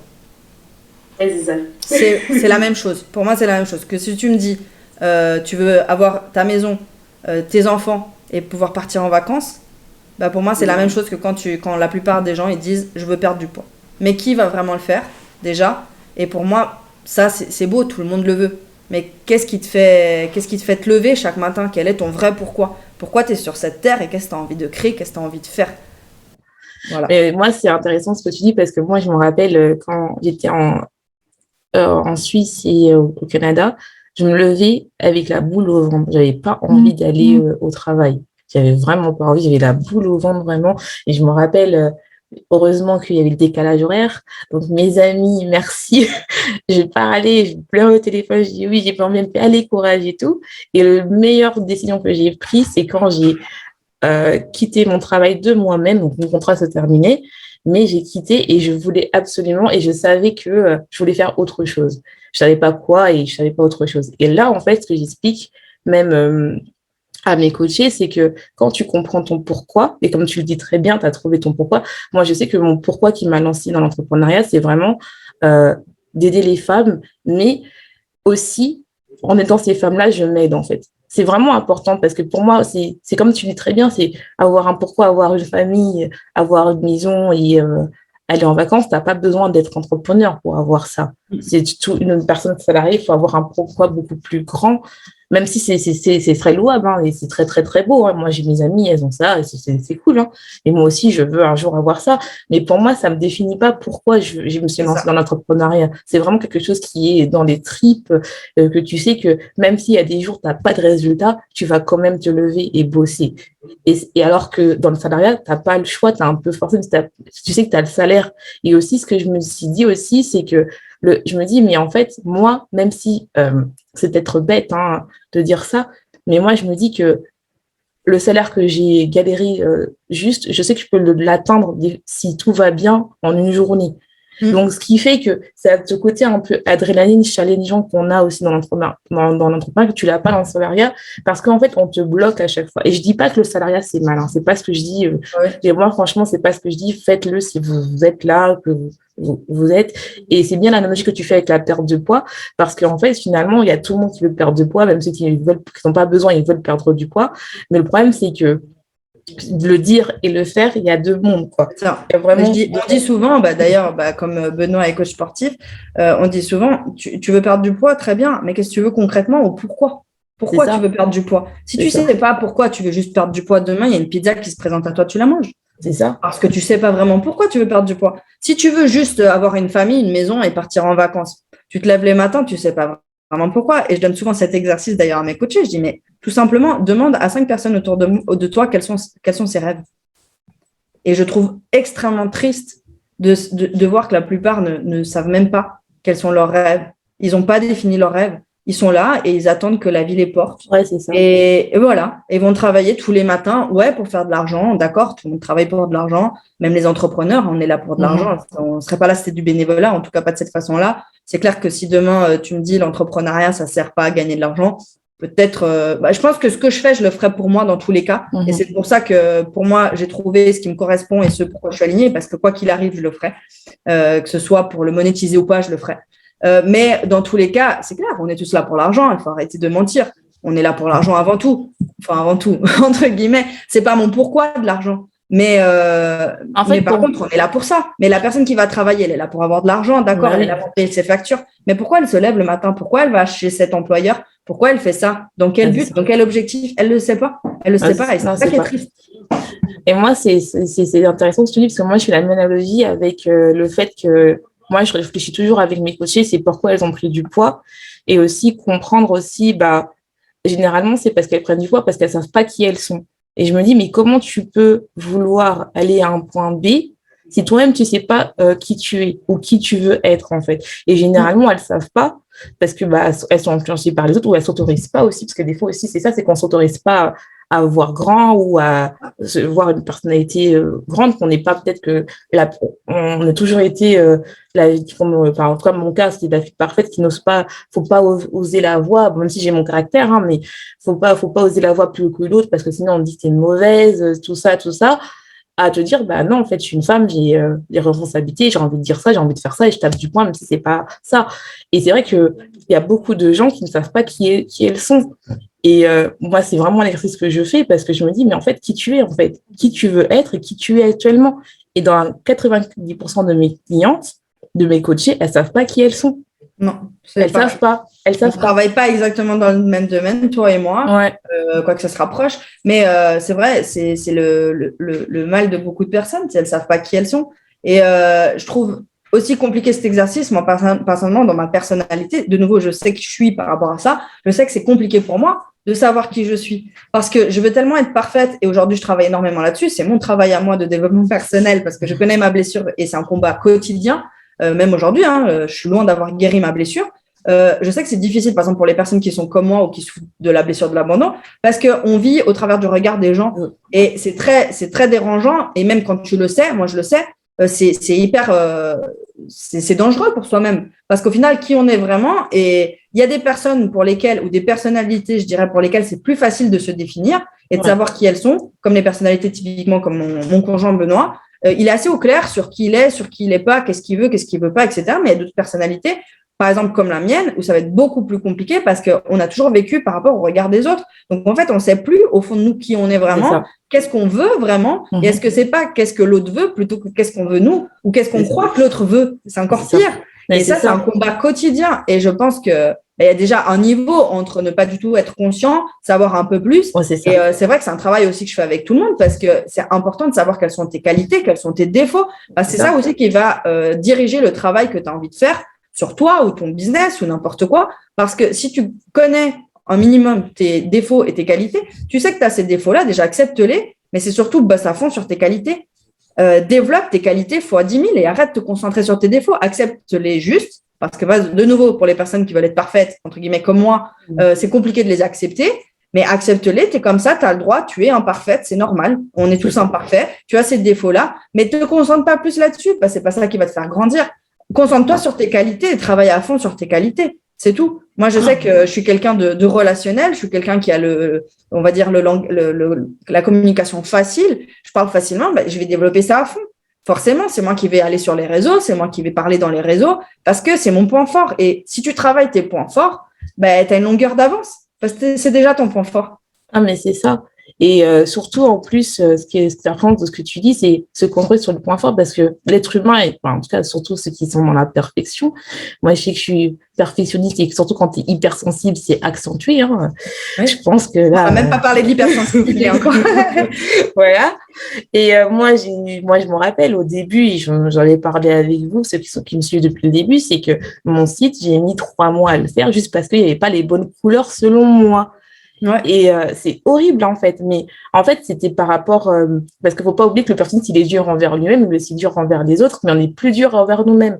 Et aussi il faut s'autoriser à se dire, surtout quand tu as la blessure, moi j'ai la blessure d'abandon et d'humiliation. Et moi, j'attire ces personnes-là parce que j'attire les personnes qui ont la blessure d'abandon et d'humiliation, parce que ce sont mes blessures. Hein. Et en fait, déjà, la blessure d'abandon, comme tu dis très bien, tu regardes par rapport aux autres. Mais la blessure, si tu as la blessure d'humiliation, c'est que tu as peur de faire honte à l'autre. Et donc, ce que tu fais, c'est que tu ne parles pas. Donc, toujours, tu fais plaisir aux gens, tu dis, bon, je m'adapte. Tu es très quelqu'un qui te moule beaucoup. Donc, quand tu dis à une femme, généralement, elle me dit ça, c'est dire, qu'est-ce que tu veux? Tu vois, mon mari pense, non. Qu'est-ce que toi, tu dis? Tu compliqué. Vois, mes parents, je dis, non, qu'est-ce que tu... Et c'est ça, c'est important. Et si vous êtes comme ça, je vous invite vraiment à travailler sur vous, parce que c'est important, en fait, de savoir sa voix intérieure. Je pense que c'est 2 blessures. D'ailleurs, tu portes les deux. Moi aussi, je pense que tu portes les deux, mais peut-être dans l'autre sens. La blessure de l'abandon et la blessure de l'humiliation sont d'ailleurs, pour moi, les 2 pires blessures vis-à-vis de soi-même, parce que on se autodétruit. En fait, on n'est pas conscient de nous-mêmes et on ne sait plus qui on est réellement. On vit pour le regard des autres avec ces 2 blessures. Et c'est une des grosses caractéristiques des personnes qui portent ces 2 blessures. C'est que socialement, on est très bien, mais par contre, il n'y a plus de nous. Le nous n'existe plus, on ne sait plus qu'est-ce qu'on veut pas, pourquoi on est fait, pourquoi on n'est pas fait. On ne sait plus prendre de propres décisions. Et le pire, c'est que souvent, on ne s'en rend même pas compte. Il y a plein de personnes qui ne sont pas du tout conscientes qu'elles ne vivent plus du tout pour elles. Et souvent, c'est des personnes qui portent soit la blessure de l'abandon, soit la blessure de l'humiliation. Chez les autres blessures, c'est un petit peu moins parce qu'elles ont plutôt tendance à se concentrer sur elles-mêmes. Mais après, elles auront d'autres problèmes, évidemment. Mais sur soi-même, c'est plus facile. Mais c'est fou parce qu'il y a même des personnes qui ont d'autres blessures ou d'autres personnalités ou qui sont plutôt introvertis, etc. Et eux, c'est un peu le mérite ou ce genre de choses. Et un peu, ils se sont enfermés dans une case sans se poser la question, mais qu'est-ce que je veux vraiment? Et se sont enfermés dans une case en se disant, non, mais ça, c'est pas possible. Ah oui, parce qu'ils se sont enfermés dans une case. Et par exemple, j'ai entendu il n'y a pas longtemps un coach sportif de nouveau qui s'était enfermé dans la case de coach sportif, alors que pourtant, il s'intéressait à plein de choses. Il s'intéressait au développement personnel, à la neuroscience, ou des trucs de la PNL et machins comme ça qu'il utilisait déjà pour ses propres clients. D'ailleurs, c'est drôle parce que Benoît a un peu ce parcours aussi, mais il s'était tellement enfermé dans le côté de coach sportif qu'il ne s'autorisait pas à se dire, mais en fait, moi, je ne veux pas être coach sportif. Je veux être coach en performance, j'en sais rien, développement personnel avec un peu de sport parce que ça m'intéresse. Mais ce n'est pas le coach sportif que je veux être. Et du coup, les gens, ils s'enferment dans des cases parce qu'on les a enfermés dans cette case-là. Et ils ne se sont pas dit, mais en fait, au final, je fais ce que je veux. Je fais ce que je veux. Nous, aujourd'hui, dans l'Empowerment Family, on a mis ensemble tous les sujets qui nous semblent importants avec nos 2 personnalités. Mais on fait ce qu'on veut. Je veux dire, si moi, j'ai envie de faire du développement personnel, je fais du développement personnel. Si je n'ai pas envie de le faire à la façon, si je préfère faire du développement personnel à la façon, énergétique ou ce genre de choses, je peux. Si je ne veux pas, je ne le fais pas. Et chacun est libre de faire comme il veut. Non, mais c'est clair. Hein. C'est important parce que moi, ça me fait rire parce que même moi, au début, c'était ça. Au début, on me disait, oui, t'es coach nutrition. Je dis non. Tu sais, j'ai regardé, j'ai fait non, je ne suis pas ça. Après, je dis non, je suis coach. Je dis oui, mais en quoi? Je dis, c'est compliqué de me définir parce que déjà, d'une, maintenant, je ne me laisse plus définir par les autres. Ça, c'est important. C'est le travail que j'ai fait. Et puis, deuxièmement, tu vois, il n'y a pas de sortie. Enfin, je me suis tellement sortie d'une case, quoi. Dans le sens où je me dis, mais non, moi, dans mon programme, c'est qu'on fait du développement personnel, on fait de la nutrition et on fait tellement d'autres choses qui ne sont pas qualifiables, qui fait en sorte que c'est tellement complexe, mais les filles, elles sont transformées à la fin. Donc, ce qui fait que quand je vois des gens qui s'enferment, et c'est lié aussi, je pense, à la blessure d'injustice, ce qui fait que tu as l'impression que tu dois être légitime pour faire tel ou tel truc, et ben on a tendance à s'enfermer. Et c'est vrai que c'est dur pour ces personnes-là à se dire, moi je sais, j'ai une amie qui est Capricorne, mais sont beaucoup Capricorne. Je ne suis pas aussi spirituelle, mais je sais que les Capricornes sont comme ça, c'est qu'ils attendent vraiment que, en gros, qu'ils soient légitimes de faire un truc avant de s'autoriser à vraiment le faire. Et moi, je lui dis, mais pourquoi tu dois attendre? Elle fait, oui, mais j'ai pas encore mérité ça. Je dis, mais par rapport à qui? Oui, mais tant que les autres, non. Donc, en fait, ils n'ont pas le côté où, quand tu les vois, en fait, ces personnes, ils parlent, tu les vois bien, ils sont inspirants et tout, mais des fois, ils n'arrivent pas dans la case qu'ils se sont mises ou que les autres les ont mises parce que tant qu'ils n'ont pas dépassé le côté légitime des choses, et ben, ils se bloquent. Et ça, c'est aussi une souffrance. Mais je suis d'accord avec toi, je ne pourrais pas dire que c'est plus dur, mais je dirais que la blessure d'abandon et d'humiliation, c'est vraiment compliqué parce qu'on s'efface complètement. C'est compliqué vis-à-vis de soi-même. C'est ça. Nous, on a souvent tendance à dire avec Benoît, parce que du coup, on a des blessures aussi opposées, en plus des personnalités opposées. Il a dit, lui, il est toxique. Enfin, il devient toxique pour les gens. En gros, en société, pour lui, c'est compliqué. Quand il est dans sa phase dégradée. Quand il est dans sa période, sa personnalité dégradée, son problème est vis-à-vis des autres. Moi, dans mes moments de dégradé, le problème, c'est vis-à-vis de moi-même. Donc, il n'y a pas un mieux ou un pas mieux, c'est pas très grave. Mais par contre, c'est vrai que dans ce cas-là, vis-à-vis de soi-même, la blessure de l'abandon et de l'humiliation, c'est un plus gros problème, en effet. Maintenant, il y a d'autres avantages. C'est ça. Hein. Il y a toujours des forces dans chaque blessure qu'on a. Moi, je sais que on va revenir aussi sur le côté coach que tu as parlé. C'est vrai que je trouve aussi, vu qu'on veut aussi... Enfin, il y a une sorte, quand tu as cette blessure d'humiliation et d'abandon, tu as une sorte de revanche, que tu as envie d'avoir une sorte de revanche vis-à-vis des autres. Et surtout, tu es souvent sous-estimé. Donc, ce qui est cool, que tu as envie de... Moi, en tout cas, j'ai ce sentiment de revanche. Et c'est vrai que le fait d'avoir ce côté entrepreneur, j'ai beaucoup plus de facilité, entre guillemets, à investir en moi. Parce que je sais que je veux prouver... Enfin, pas que je veux prouver aux gens, mais j'ai mon sentiment de revanche sur la vie. Parce que les gens, même si, tu vois, enfin, c'est important, mais je sais que pour l'instant, le regard des autres, je m'en détache. J'en ai pas besoin. Mais j'ai envie d'avoir une revanche sur la vie en disant, j'ai vécu des merdes, mais en fait, ça m'a pas arrêté. Parce que, et ça, tu l'as très bien dit, parce que moi, je sais que au début, quand j'ai commencé mon podcast sur ta propre vérité, au début, je pensais pas qu'il y a des gens qui allaient écouter mon truc. Et quand je vois que ça résonne, et surtout quand au début, tu dis, moi, j'ai pas fait grand-chose, quoi. J'ai fait que 63 écoutes. Et puis, t'as ta coach qui dit, mais t'as fait plus que moi. Tu fais, bon. Tu dis, bon, ok. Et t'as une sorte de revanche sur la vie. Et le fait d'investir en soi, et faut pas oublier que dans le monde... Enfin, moi, en fait, ce que tu as dit, c'est important aussi de le dire, c'est que moi, c'est vrai que j'ai beaucoup investi en moi. Peut-être pas... j'ai dépensé plus de, je crois, de 5 000 euros sur moi pour des coachs et j'ai pas eu de résultat.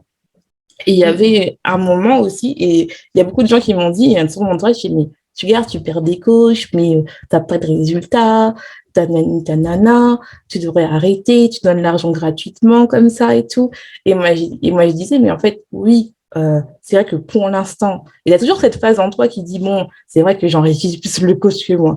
Mais après, en fait, finalement, je me suis dit, mais en fait, ces coachs, ils m'ont quand même aidé, même s'ils ne m'ont pas aidé à m'enrichir, ils m'ont aidé par rapport à mon mindset en me disant, eux aussi, au début, ils ont galéré. Eux aussi, au début, ils ont pas réussi au début, quoi. Donc, peut-être que pour moi, ça m'a pas résonné dans ce qu'ils disaient, parce que moi, je travaille à fond, hein, j'ai appliqué et tout, tu vois, je n'avais pas de résultat, mais je me dis, mais peut-être que moi, ça résonnait pas dans la manière dont ils ont dit, c'était pas fait pour moi, en fait. Donc, au début, j'ai accusé le coach. C'est normal, je pense qu'on rentre toujours dans cette phase-là où on accuse des coachs parce que, bon, on est humain, on veut avoir des résultats tout de suite et tout. Mais de l'autre côté aussi, le fait d'investir en soi, c'est plus grand que l'argent. En tout cas, je pense que tu seras d'accord avec moi. C'est beaucoup plus grand que l'argent. C'est aussi, ça t'apprend sur ton développement personnel, la persévérance, comment tu te vends en toi, comment savoir aussi si ton pourquoi est assez grand.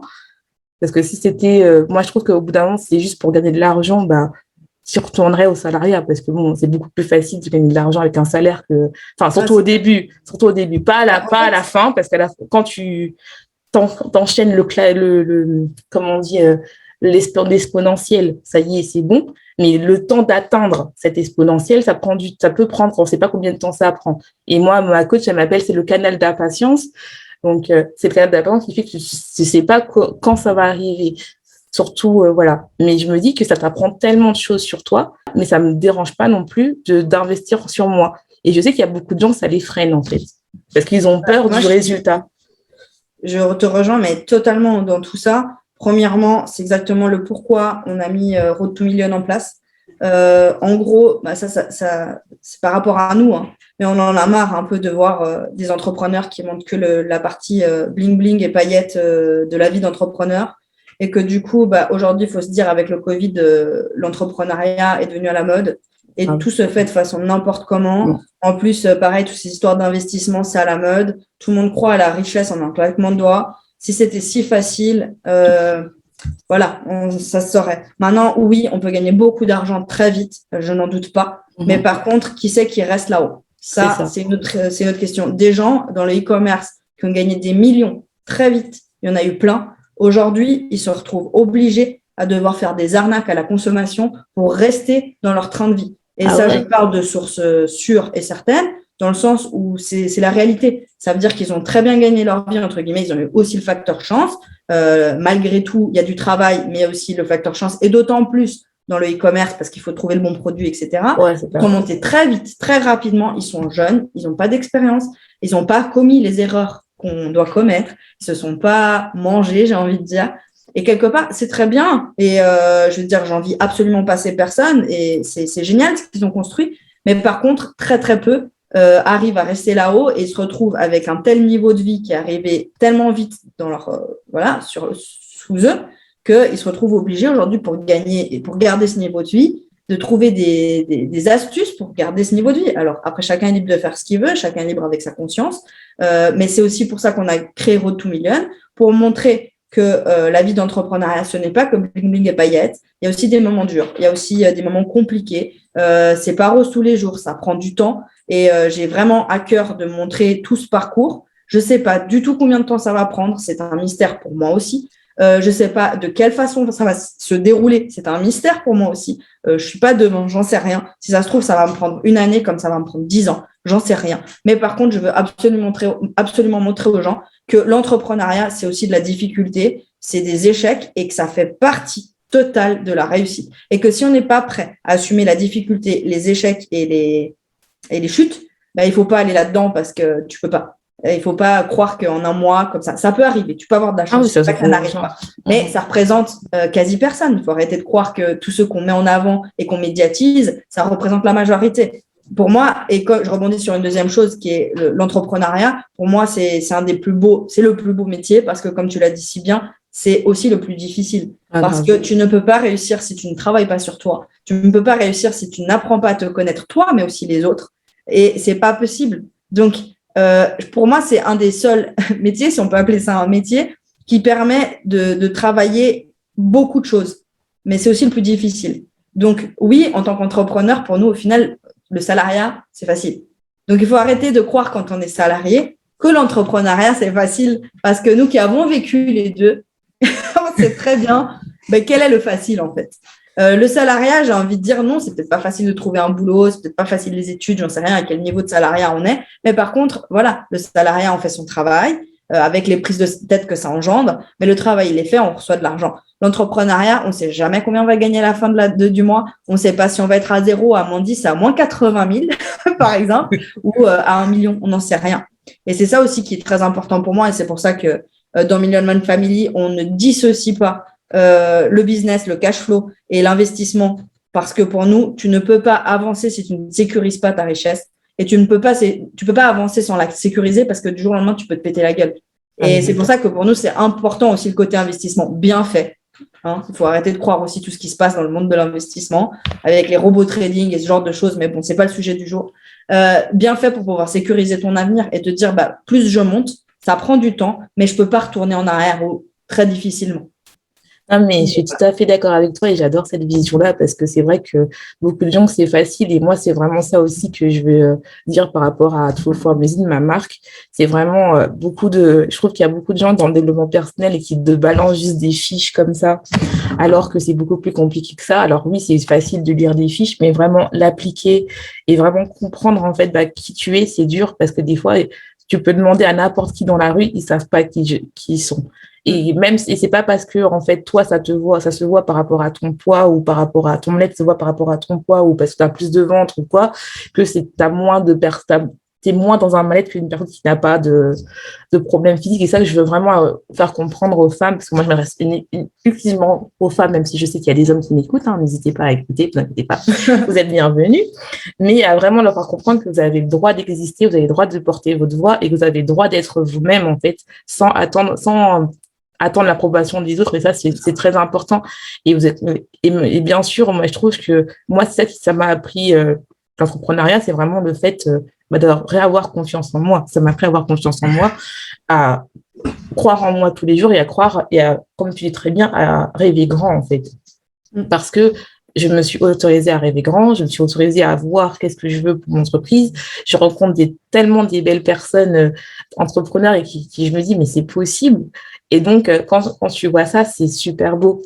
Et vraiment aussi, je voulais te parler aussi de l'entourage, parce que je pense que ça aussi, il faut un peu en parler, parce que je sais que moi, comme je dis, il y a des personnes qui sont faites pour le salariat et c'est bien le côté sécurisant, parce que c'est quand même sécurisant d'avoir un salaire tous les mois. Et franchement, comme Tania et moi, on vous a dit, pardon, c'est qu'on l'a vécu et c'est vraiment sécurisant. Mais l'entourage, vu que moi aussi j'ai un entourage qui a jamais été entrepreneur, c'est normal, ça fait peur, hein, ce côté-là où en fait c'est incertain. Comment toi, ils vivent l'entourage? Est-ce que toi, c'est facile, ils te soutiennent, ou est-ce que, par exemple, c'est plutôt c'est mieux de retourner dans le salariat, retourne dans la vraie voie? Entourage, sujet très sensible, mais pas du tout tabou puisque j'en parle au quotidien. Sujet sensible parce que non, clairement, on n'a pas de soutien. On a zéro soutien. Et on a surtout zéro personne autour de nous qui fonctionne comme nous. Ça a été une décision aussi de notre part, et je pense un peu notre personnalité au fur et à mesure qu'on se développe. C'est une décision de s'éloigner des personnes qui ne nous ressemblent pas. Donc, c'est vrai que pour Benoît, je pense que c'est un poil moins compliqué, même si avec le temps, ça commence à être difficile. Mais c'est vrai que pour moi, ça a été très dur et ça l'est toujours aujourd'hui parce que, de nouveau, je suis une personne qui a besoin quand même de relationnel, j'ai besoin d'échanges. Et je me suis retrouvée un peu éloignée de tout le monde, y compris de ma famille qui ne comprenait pas mes choix. Donc voilà, c'est toujours les mêmes retours au repas de famille. Mais comment ça se fait? Mais tu fais quoi? Mais tu crois vraiment que ça va marcher? Mais toi, fille si intelligente, si bonne à l'école, comment ça se fait que tu retournes pas trouver un emploi? Mais laisse tomber, tu as détruit ta vie. Je sais pas. Bref. Et ça, c'est encore aujourd'hui. D'ailleurs, on en parlait il y a pas longtemps.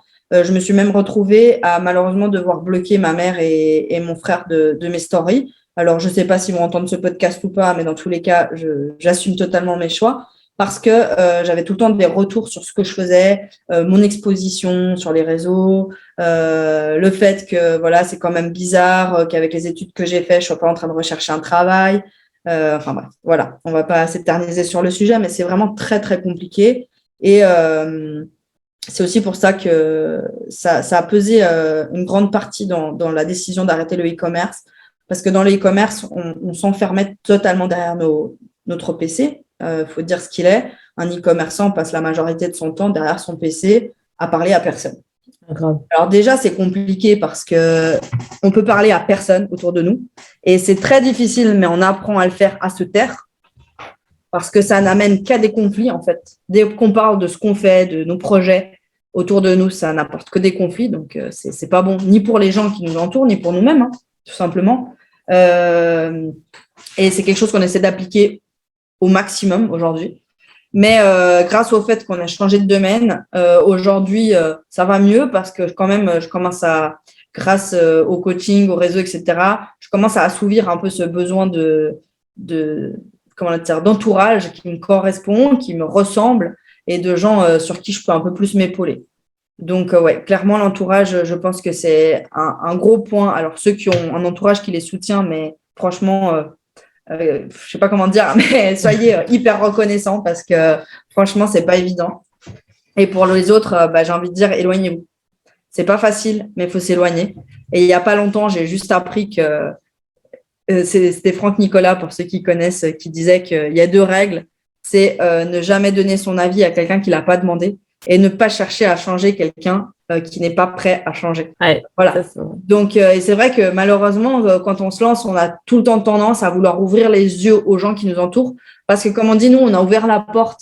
Nous, on voit l'autre côté de la réalité et malheureusement, il y en a qui ne la voient pas et on a juste envie c'est humain, hein, de vouloir les aider, de vouloir leur dire, mais attends, fais attention à ça. Non pas forcément les amener vers l'entrepreneuriat alors qu'ils ont envie de rester dans le salariat, mais ne serait-ce que de sécuriser leur avenir, leur dire, mais attends, la retraite, ça n'existera plus, fais attention, arrête de croire au gouvernement, etc. Et puis, ça crée forcément des conflits, mais au final, ils nous ont rien demandé.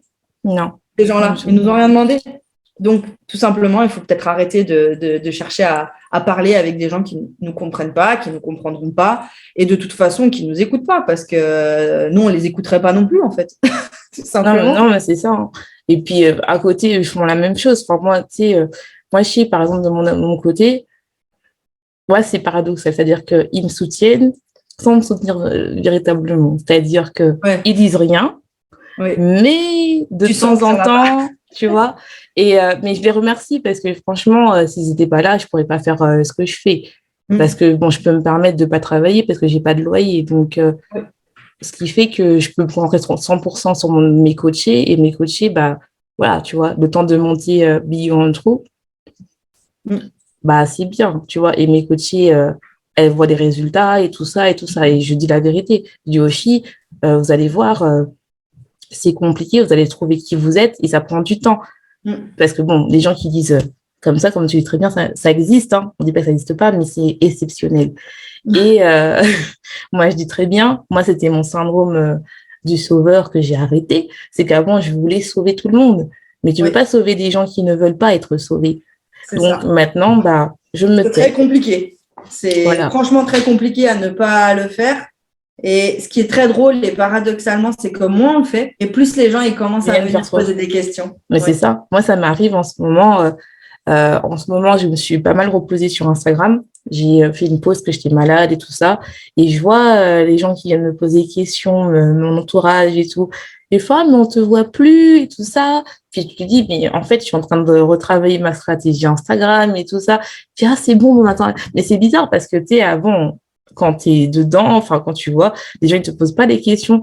Et quand tu commences à dire, bah, les gens aussi, pas même moi pareil, quand les gens, ils commencent à voir des résultats de mes clientes, bah, ma femme, elle fait, ah, mais c'est bien, comment tu fais, j'aimerais bien, est-ce que tu peux m'aider? Alors que toi, avant, tu leur donnais des conseils gratuits, que tu leur dis ça. Et puis maintenant, tu dis, bah non, parce que tu sais très bien que en fait, finalement, ils veulent pas le conseil. Non, ils veulent pas. Ils veulent pas le conseil, en fait. Voilà, c'est ça, ils veulent pas le conseil. Et moi, je sais que c'est ça, en fait. C'est vraiment... et c'est au final, c'est que ça t'isole. Parce que bon, vu qu'on n'a plus la même mentalité, et c'est normal, hein, parce qu'on évolue tout, mais aussi, il ne faut pas oublier aussi que vu qu'on travaille beaucoup, moi en tout cas, c'est vrai que moi je m'isole volontairement parce que comme tu sais très bien, on est devant, en tout cas, avec moi quand j'ai commencé aussi par du e-commerce, j'étais vraiment tout le temps devant l'ordi, j'étais vraiment comme un robot, je ne vais pas mentir, je fais 10 heures et 10 heures. Et là maintenant avec le coaching que je fais, je suis toujours devant l'ordi, mais je parle à quelqu'un. Oui, c'est ça, exactement. Donc, c'est pas pareil. Et surtout aussi, bah, le fait que les gens, et vous pouvez le voir vous aussi, ceux qui écoutent Soit ta propre vérité, bah, vous voyez que j'invite des entrepreneuses, j'invite d'autres personnes, donc ça me fait aussi créer un réseau. Donc, en fait, tu parles à des personnes qui ont les mêmes visions que toi et qui te disent des fois, non, mais vise plus haut. Donc, même eux, ils te disent, mais vise plus haut, vise plus haut. Ouais, c'est vrai, c'est vrai. En vrai, et en fait, tu peux vraiment parler à un langage, un langage qui est pareil que le tien, sans avoir toujours la carapace et ce que je dois dire ou je dois pas dire. Moi, je sais que j'ai appris à ne rien dire parce que j'ai compris que pour mon bien-être à moi, il faut s'entourer des bonnes personnes et des personnes qui ont la même vision que toi, la même valeur, les mêmes principes. C'est un peu comme si tu cherchais, genre, c'est par exemple, c'est comme si moi j'étais fan de chat et toi, tu étais fan de chien. Ouais, et ça. Je vais essayer de te parler de chien et tu vas essayer de me parler de chat. Ben, on va s'embrouiller tout le temps parce que moi, je vais dire que le chat, il est meilleur et toi, tu vas me dire que le chien, il est meilleur. Enfin, je sais pas dans quel sens je l'ai donné, mais c'est un peu ça. Alors que c'est humain, le besoin d'appartenance, on a un besoin, c'est un besoin fondamental, le besoin d'appartenance. On a besoin d'appartenir à un groupe de personnes qui partagent nos valeurs, nos visions. Et aujourd'hui, malheureusement, les personnes qui nous entourent, en tout cas pour la majorité, ne font pas partie de ce groupe parce qu'ils n'ont pas la même vision, ils n'ont pas les mêmes valeurs. C'est juste que c'est une grosse échelle parce qu'on met à niveau tous les gens qui sont plutôt dans un monde de salariés, même certains entrepreneurs, plutôt auto-entrepreneurs, indépendants, qui restent quand même dans une mentalité très salariée, malgré qu'ils travaillent pour eux-mêmes. Puis d'un autre côté, on a des gens qui ont plus une mentalité de créer leur propre vie, aller atteindre leurs rêves, vraiment construire leur vie, ce qui n'est pas la même chose. Et puis du coup, on ne peut pas parler les uns avec les autres et ça ne sert à rien parce que ça crée des conflits. Et c'est comme si, enfin moi je dis tout le temps aux personnes que j'accompagne, c'est créer un réseau de personnes qui te ressemblent et va chercher des personnes qui ont réussi ce que toi tu entreprends. Va pas écouter des conseils ou ne perds pas de temps avec des personnes qui de toute façon n'ont pas la vie que tu veux. Et ça sert à rien, c'est du temps perdu. Alors je sais que c'est beaucoup plus facile à dire qu'à faire parce que même nous aujourd'hui c'est encore compliqué quand on a de la famille qui quand même nous pose des questions ou essaye de faire en sorte qu'on rentre dans le sujet. Mais voilà, c'est ça, il ne faut pas perdre du temps et on aime beaucoup dire que perdre du temps avec quelqu'un, c'est est-ce que tu es prêt à donner un moment, enfin, est-ce que tu es prêt à donner des instants de ta vie à quelqu'un comme ça, qui ne pense pas comme toi. Et si tu n'es pas prêt à perdre ta vie, parce que le temps, c'est de la vie, ne perds pas ce temps-là. Perds-le avec des gens qui sont prêts à t'écouter ou avec des gens que toi, avec qui tu peux échanger, soit qui vont te faire grandir, soit que toi, tu vas te faire grandir, qui sont prêts dans les deux sens, soit à t'aider, soit toi à aider. Moi, je dis souvent ça, il faut s'accompagner des personnes qui ont la même vision que toi pour aller plus loin. Et c'est important, en fait, parce que si tu as la même vision, tu n'as pas l'impression d'être un extraterrestre. Et quand tu es seul, en tout cas, moi, j'ai remarqué, et surtout si, par exemple, si vous êtes dans ma communauté, c'est que vous mangez vos émotions, eh ben, vous allez manger, en fait. Vous allez reporter tout sur vous parce que, en fait, vous pensez que vous n'êtes pas normal. Vous allez vous auto-saboter. Si, par exemple, vous êtes un entrepreneur, vous auto-sabotez en procrastinant, en vous réveillant pas, en travaillant pas, ou si vous mangez vos émotions, pour ceux qui sont dans ma communauté, vous allez manger parce que vous entraînez avec des personnes qui soit ils sont toxiques pour vous, ou soit parce que en fait vous voulez absolument entre guillemets les sauver alors qu'ils ne cherchent pas à être sauvés et vous attirez des personnes entre guillemets toxiques quoi. Donc ça sert à rien à part juste vous faire du mal à vous-même. Et ce que tu dis très bien, c'est que c'est pour en fait être bien dans ta tête en fait et évoluer en fait tout simplement. Il faut se préserver, mais aussi préserver les autres quelque part. C'est ça. C'est comme si on met ça dans l'autre sens, c'est un peu comme si la personne, tu m'avais déjà dit, c'est un peu comme si la personne elle s'est dit ouais j'ai réussi mes études, j'ai eu mon master, etc. Et puis nous on réagit pas, mais on réagit pas parce que pour nous c'est pas une réussite. Enfin, il faut pas le prendre au premier degré, c'est pas que c'est pas une réussite, mais c'est pas une réussite à notre sens. D'avoir obtenu un master et du coup les gens ils vont super mal le prendre parce que on va dire on va pas le partager, on va pas être là trop bien, etc. Et c'est comme si nous on essaie de le convaincre lui que son master ça sert à rien, c'est de la merde. Mais c'est pas bon, c'est mauvais pour lui il est content, la personne elle est contente, elle a réussi son truc, elle a obtenu son objectif. Et puis, c'est pas à nous d'aller le descendre, comme c'est pas à eux de nous descendre. Et puis, c'est tout. Je pense pas que le master, c'est mauvais. Moi, j'ai eu un doctorat. Je vais pas dire aux gens de pas faire votre doctorat. Je peux pas dire ça. Mais en fait, je pense qu'il y a deux mondes, il y a deux personnalités, vraiment. Il y a ceux qui aiment bien les diplômes parce que ça sécurise, ils ont besoin d'un un vide salariat et c'est bien. Et moi, je les encourage à le faire. Moi, comme je dis, je suis la seule entrepreneuse dans ma famille. Nucléaire. Après, j'ai d'autres entrepreneurs dans ma famille excentrée, mais on n'est que 2, voire 3, si je calcule. Donc, 3 dans toute ma famille, alors qu'on est une centaine, je pense que c'est pas beaucoup. Non, donc, ce qui fait que, mais on soutient les autres personnes. Mais en fait, pour nous, vraiment, on est plus inspiré par des personnes qui veulent la vie qu'on veut avoir, c'est-à-dire des gens qui ont un million dans leur banque, mais de net, quoi. Je dis, voilà. C'est pas que le salariat est mauvais, c'est pas que le master ou un papier ou un diplôme est mauvais, c'est juste qu'on n'a pas les mêmes ambitions, on n'a pas les mêmes objectifs. Donc, pour nous, et par rapport à nos objectifs, c'est pas utile, mais comme pour eux, vis-à-vis de leurs objectifs, ce qu'on fait n'est pas utile. Maintenant, la personne qui a comme objectif d'être médecin, bien sûr qu'elle doit faire des études, si c'est ce qu'elle veut faire. Clairement qu'elle doit être bonne à l'école et faire des études et aller faire un master, un mémoire et devenir le meilleur de sa promo. C'est normal, mais c'est très bien. Mais par contre, c'est pas mon objectif à moi. C'est ça. Et aussi, c'est rassurant aussi, je trouve, pour des personnes qui ne sont pas bonnes à l'école, parce que c'est vrai que l'image qu'on a, en tout cas au côté francophone, parce que l'anglophone, c'est pas du tout comme ça, c'est le côté qu'il faut être, en France en tout cas, il faut être bon à l'école et puis tu as un métier et tu vas réussir. Et c'est bien en fait aussi que pour des personnes qui ne sont pas bons à l'école et qui n'ont pas des bonnes notes, qui peuvent se dire, je peux m'en sortir, je suis pas obligée de faire le salariat pour avoir une belle vie. Et ça, c'est important. Et c'est bien aussi d'avoir des gens qui te montrent ça. C'est pas que je trouve que c'est bien. À Benoît, qui était, on va dire, le mauvais élève. Donc, et qui, pour lui, il a une revanche à prendre sur la vie pour montrer qu'en fait, on m'a toujours fait croire que j'étais le mauvais élève.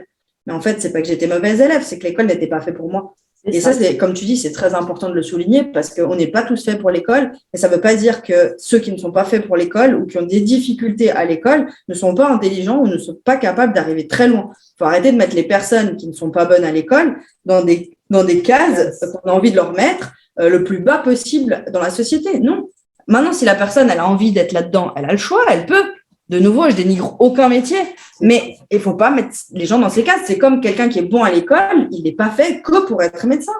C'est ça. Et ça va dans les deux sens. Et Ça malheureusement, aujourd'hui, c'est très juste ce que tu dis et c'est très triste de voir encore des discours sur l'école et de croire que la seule vérité et la seule réussite est l'école. Non, jamais. Aujourd'hui, je suis belle maman, c'est les enfants à Benoît. Pour ceux qui nous suivent, ils savent que voilà, on a des jumeaux de 5 ans.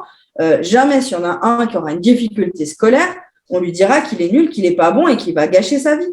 Mais on est la preuve vivante que tu n'as pas besoin d'être bon à l'école ou de faire des diplômes pour réussir dans la vie. On en connaît des centaines de gens autour de nous qui ont réussi dans la vie sans faire d'études, dans les deux sens.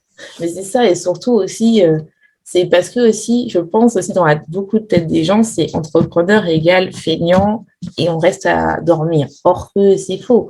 Je pense que on travaille tous les jours. Je pense que quand tu es salarié, à moins que, bon, moi j'étais chercheuse, donc j'enlève cette catégorie-là parce que j'avais pas de vie, je travaillais beaucoup, ou médecin, généralement tu as tes week-ends, ou même si tu n'as pas tes week-ends, bah, tu as quand même des jours de repos. Il n'y a aucun jour de repos. Enfin, après, ce qui est cool, c'est que nous, on peut décider quand on veut, parce qu'on n'a pas besoin de demander en avance. Voilà, mais moi, il n'y a aucun jour de repos si je travaille tous les jours. Et vous le voyez bien, mes podcasts, c'est tous les samedis. Donc, pour vous dire que c'est important de vous dire, de vous faire comprendre que je pense qu'il y a aussi une mentalité qui dit oui, vous avez choisi entrepreneur parce que vous ne travaillez pas. Moi, je crois que ma famille, pourtant, elle ne m'a jamais moins vue depuis que je suis dans l'entrepreneur. Pareil, hein, la famille, quand elle vient ici, ils sont sur le canapé, nous, peut-être derrière nos PC, ils s'occupent des enfants, nous, on est derrière nos PC, etc.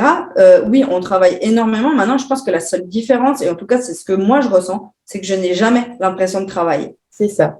Je travaille des heures et des heures, mais je n'ai jamais la vraie sensation de travailler parce que je le fais pour moi, je fais ce que j'aime. Et du coup, même en vacances, on est parti à Dubaï 2 semaines en juin, mais il n'y a pas un jour où j'étais pas en train de travailler. Mais la personne qui voit ça et qui ne comprend pas, elle va se dire, mais ils sont tarés, même en vacances, ils travaillent. Mais en fait, on aime ça. C'est comme si la personne qui n'était pas entrepreneur, elle prenait son téléphone et elle passe, je sais pas moi, 3 heures par jour sur les réseaux. Moi, je fais la même chose, mais c'est mon travail. C'est ça. Mais moi, c'est ce que je disais. C'est par exemple, moi, c'était ma coachée. Elle me dit, mais je travaille beaucoup et tout. Après, moi, je lui dis, mais c'est pas du travail. Tu te rends compte, là, moi, je suis super contente. Tu as fait un progrès de ouf. Moi, je suis trop contente. Je suis trop fière de toi. Et puis, ça l'a touchée. Elle m'a fait, mais t'es fière de moi. Et j'ai dit, mais on n'a jamais été fiers de moi. Mais j'ai dit, mais. Alors que moi, je suis fière d'elle. Et puis, tu sais, ça me permet d'avancer dans mes projets, d'aider plus de personnes, de me dire, et moi, c'est ce que je dis, même quand je fais un podcast, bien sûr, des fois, on est un peu fatigué, mais je suis tellement contente de le faire parce qu'en fait, on n'a pas l'impression de travailler. C'est-à-dire que c'est pas un travail. C'est pas. C'est clair que. Oui, vous allez dire. Je ne changerai jamais ma place d'entrepreneur, ne serait-ce que pour 5 heures de salariat. Si tu me donnes le même tarif, enfin, on va dire entre guillemets le même revenu mensuel après 5 heures de salariat ou après 1 mois d'entrepreneuriat, je fais de l'entrepreneuriat, il n'y a même pas à choisir. Mais moi aussi, pareil. Je ne fais pas 5 heures de salariat. En plus, c'est marrant parce que je me suis posé la question il n'y a pas assez longtemps, je me suis dit, parce que j'ai refait mon autre expression, parce que c'est ça aussi l'entrepreneuriat, c'est que tu fais beaucoup d'expressions, mais assez souvent. Et je me suis dit, mais est-ce que ça manque vraiment de labo, tout ça, pipeter, tout ça? Et je dis, franchement, non. Hein. Même si j'adorais la science. Hein. Franchement, j'adore ça. J'adore lire les articles scientifiques, tout ça. Mais tu le fais à ta façon, voilà, à ta sauce et de la façon dont tu veux. C'est pour ça que moi, j'adore l'entrepreneuriat. C'est qu'au final, moi, je suis quelqu'un qui est très multi-compétences, multitâches, je ne sais pas trop comment on appelle ça, mais j'aime apprendre plein de choses et plein de choses différentes. Et je ne veux pas qu'on me cantonne à une chose. Si moi, j'ai envie d'apprendre sur le développement personnel, mais sur un sujet précis du développement personnel, je vais l'apprendre. Si j'ai envie de savoir comment faire du photomontage, je vais faire du photomontage. Si j'ai envie de savoir comment faire de la vidéo, je vais faire de la vidéo, etc., etc. Et c'est ça qui est magique parce qu'on peut utiliser tout ça dans notre propre business. Et puis, ouais, on fait juste ce qu'on veut et de la façon dont on veut. Et il n'y a personne qui est là à nous cantonner ce qu'on veut faire. Et c'est ça qui est drôle aussi dans le Road to Million que je suis en train de faire. Rechercher de l'emploi, j'ai déjà passé 4 entretiens, il me semble, ou 3 entretiens.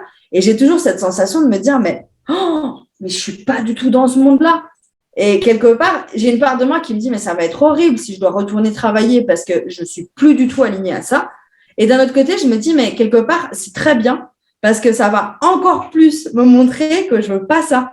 Et dans tous les sens, je vois le bon côté parce qu'il y a une partie où je me dis, bon, je vais devoir travailler.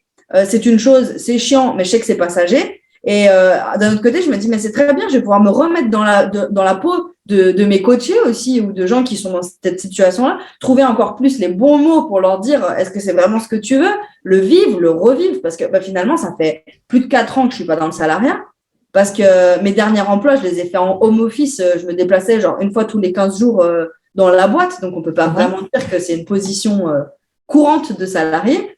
Et je pense que la dernière fois que j'ai vraiment eu une vraie position de salarié, c'était quand j'étais réceptionniste et c'était du 50% et c'était pendant mes études. Donc, je n'ai jamais travaillé à temps plein. Bon, de toute façon, je ne cherche pas du temps plein aujourd'hui. Mais voilà, revenir dans ce monde-là et de se dire, c'est vraiment ça que je ne veux pas. Non, mais c'est clair. En plus, c'est marrant parce que j'en parlais avec une de mes amies, Charlie, qui elle aussi, elle va recommencer, elle est entrepreneuse, mais elle est dans le spirituel. Et elle me disait pareil que toi, elle me dit, mais je vais reprendre, mais j'ai tellement pas envie. Mais c'est juste, en fait, elle me dit, je sais, c'est juste pour... Elle m'a dit, tu te rends compte que même là, je sais que je vais recevoir de l'argent, mais ça me fait chier. Et c'est ça la différence quand tu sais que dans ton pourquoi, en fait. Je pense que c'est ça la différence. Tu sais, les gens, ils auraient dit, mais vous êtes fous. Et elle me dit bien, elle me dit, je dis, mais t'es folle, ça va te faire rentrer de l'argent, tu pourras payer plein de choses et tout. Elle me dit, mais moi, ça me saoule, je le fais parce que bon, voilà, je vais pas mentir, c'est bien d'avoir une sécurité, mais franchement, moi, ça me dérangeait pas de rester chez moi et gagner pas grand-chose. Moi, je suis arrivée à une situation où j'ai le choix entre me dire, j'ai certaines économies qui sont placées vis-à-vis de ce qu'on a fait et tout ça.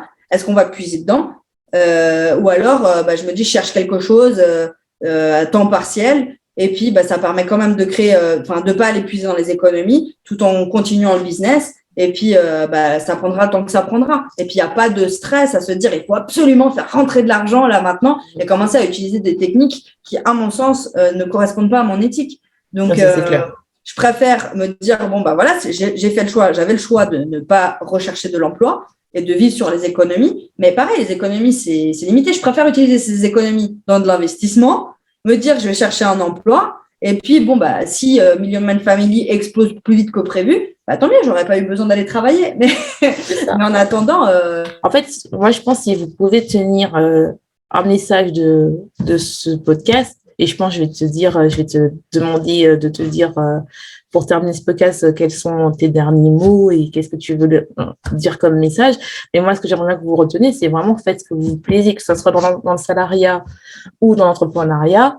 Faites ce qui vous plaît vraiment, en fait. Trouvez vraiment votre pourquoi. Parce que se lever, avoir une boule au ventre, c'est pas bon. On peut comprendre pour ceux qui n'ont, par rapport à un travail alimentaire, et on vous comprend, mais votre pourquoi, ça peut être aussi, par exemple, continuer à vivre votre passion, vraiment continuer à vivre, en fait, et pas juste survivre, en fait. Je pense qu'on n'est pas fait sur Terre pour survivre, en fait. Donc, quel est ton dernier mot pour clôturer mon dernier mot, ma dernière recommandation? Oui. Je dirais tout simplement qu'il ne faut pas se limiter et qu'il n'existe rien d'impossible.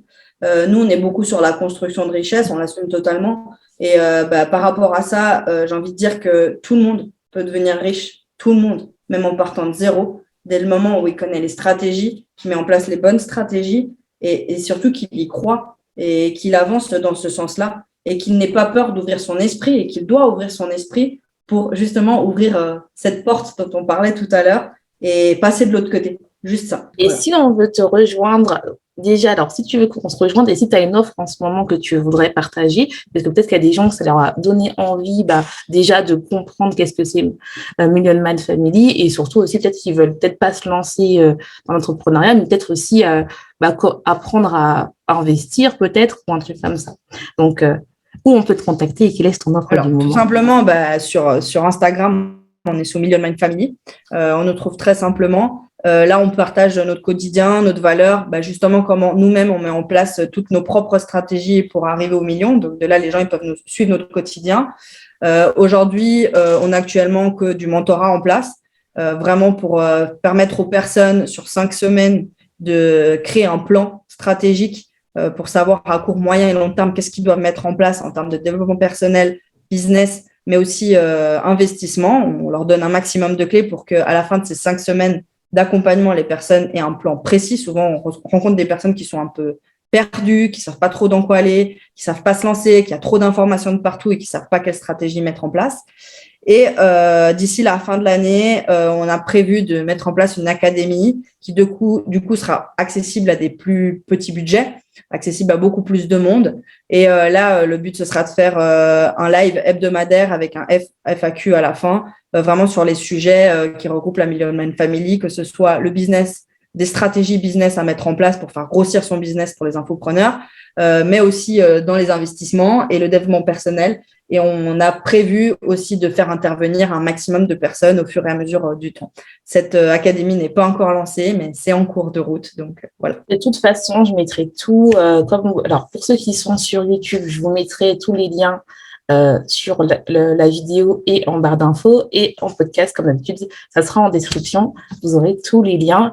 Et dès que ça sera en ligne sur l'académie, je mettrai le lien direct. Comme ça, vous pourrez accéder directement si vous voulez aller dans son académie. Et n'hésitez pas à la contacter, à lui parler. Elle répond. Donc, je vous invite vraiment à suivre son compte.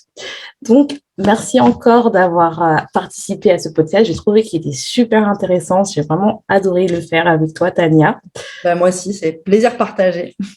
Et nous, on va vous laisser. Donc, je te laisse. Je te souhaite une bonne journée, une bonne soirée, tout dépend à quelle heure tu écoutes le podcast. Et n'oublie pas, sois ta propre vérité.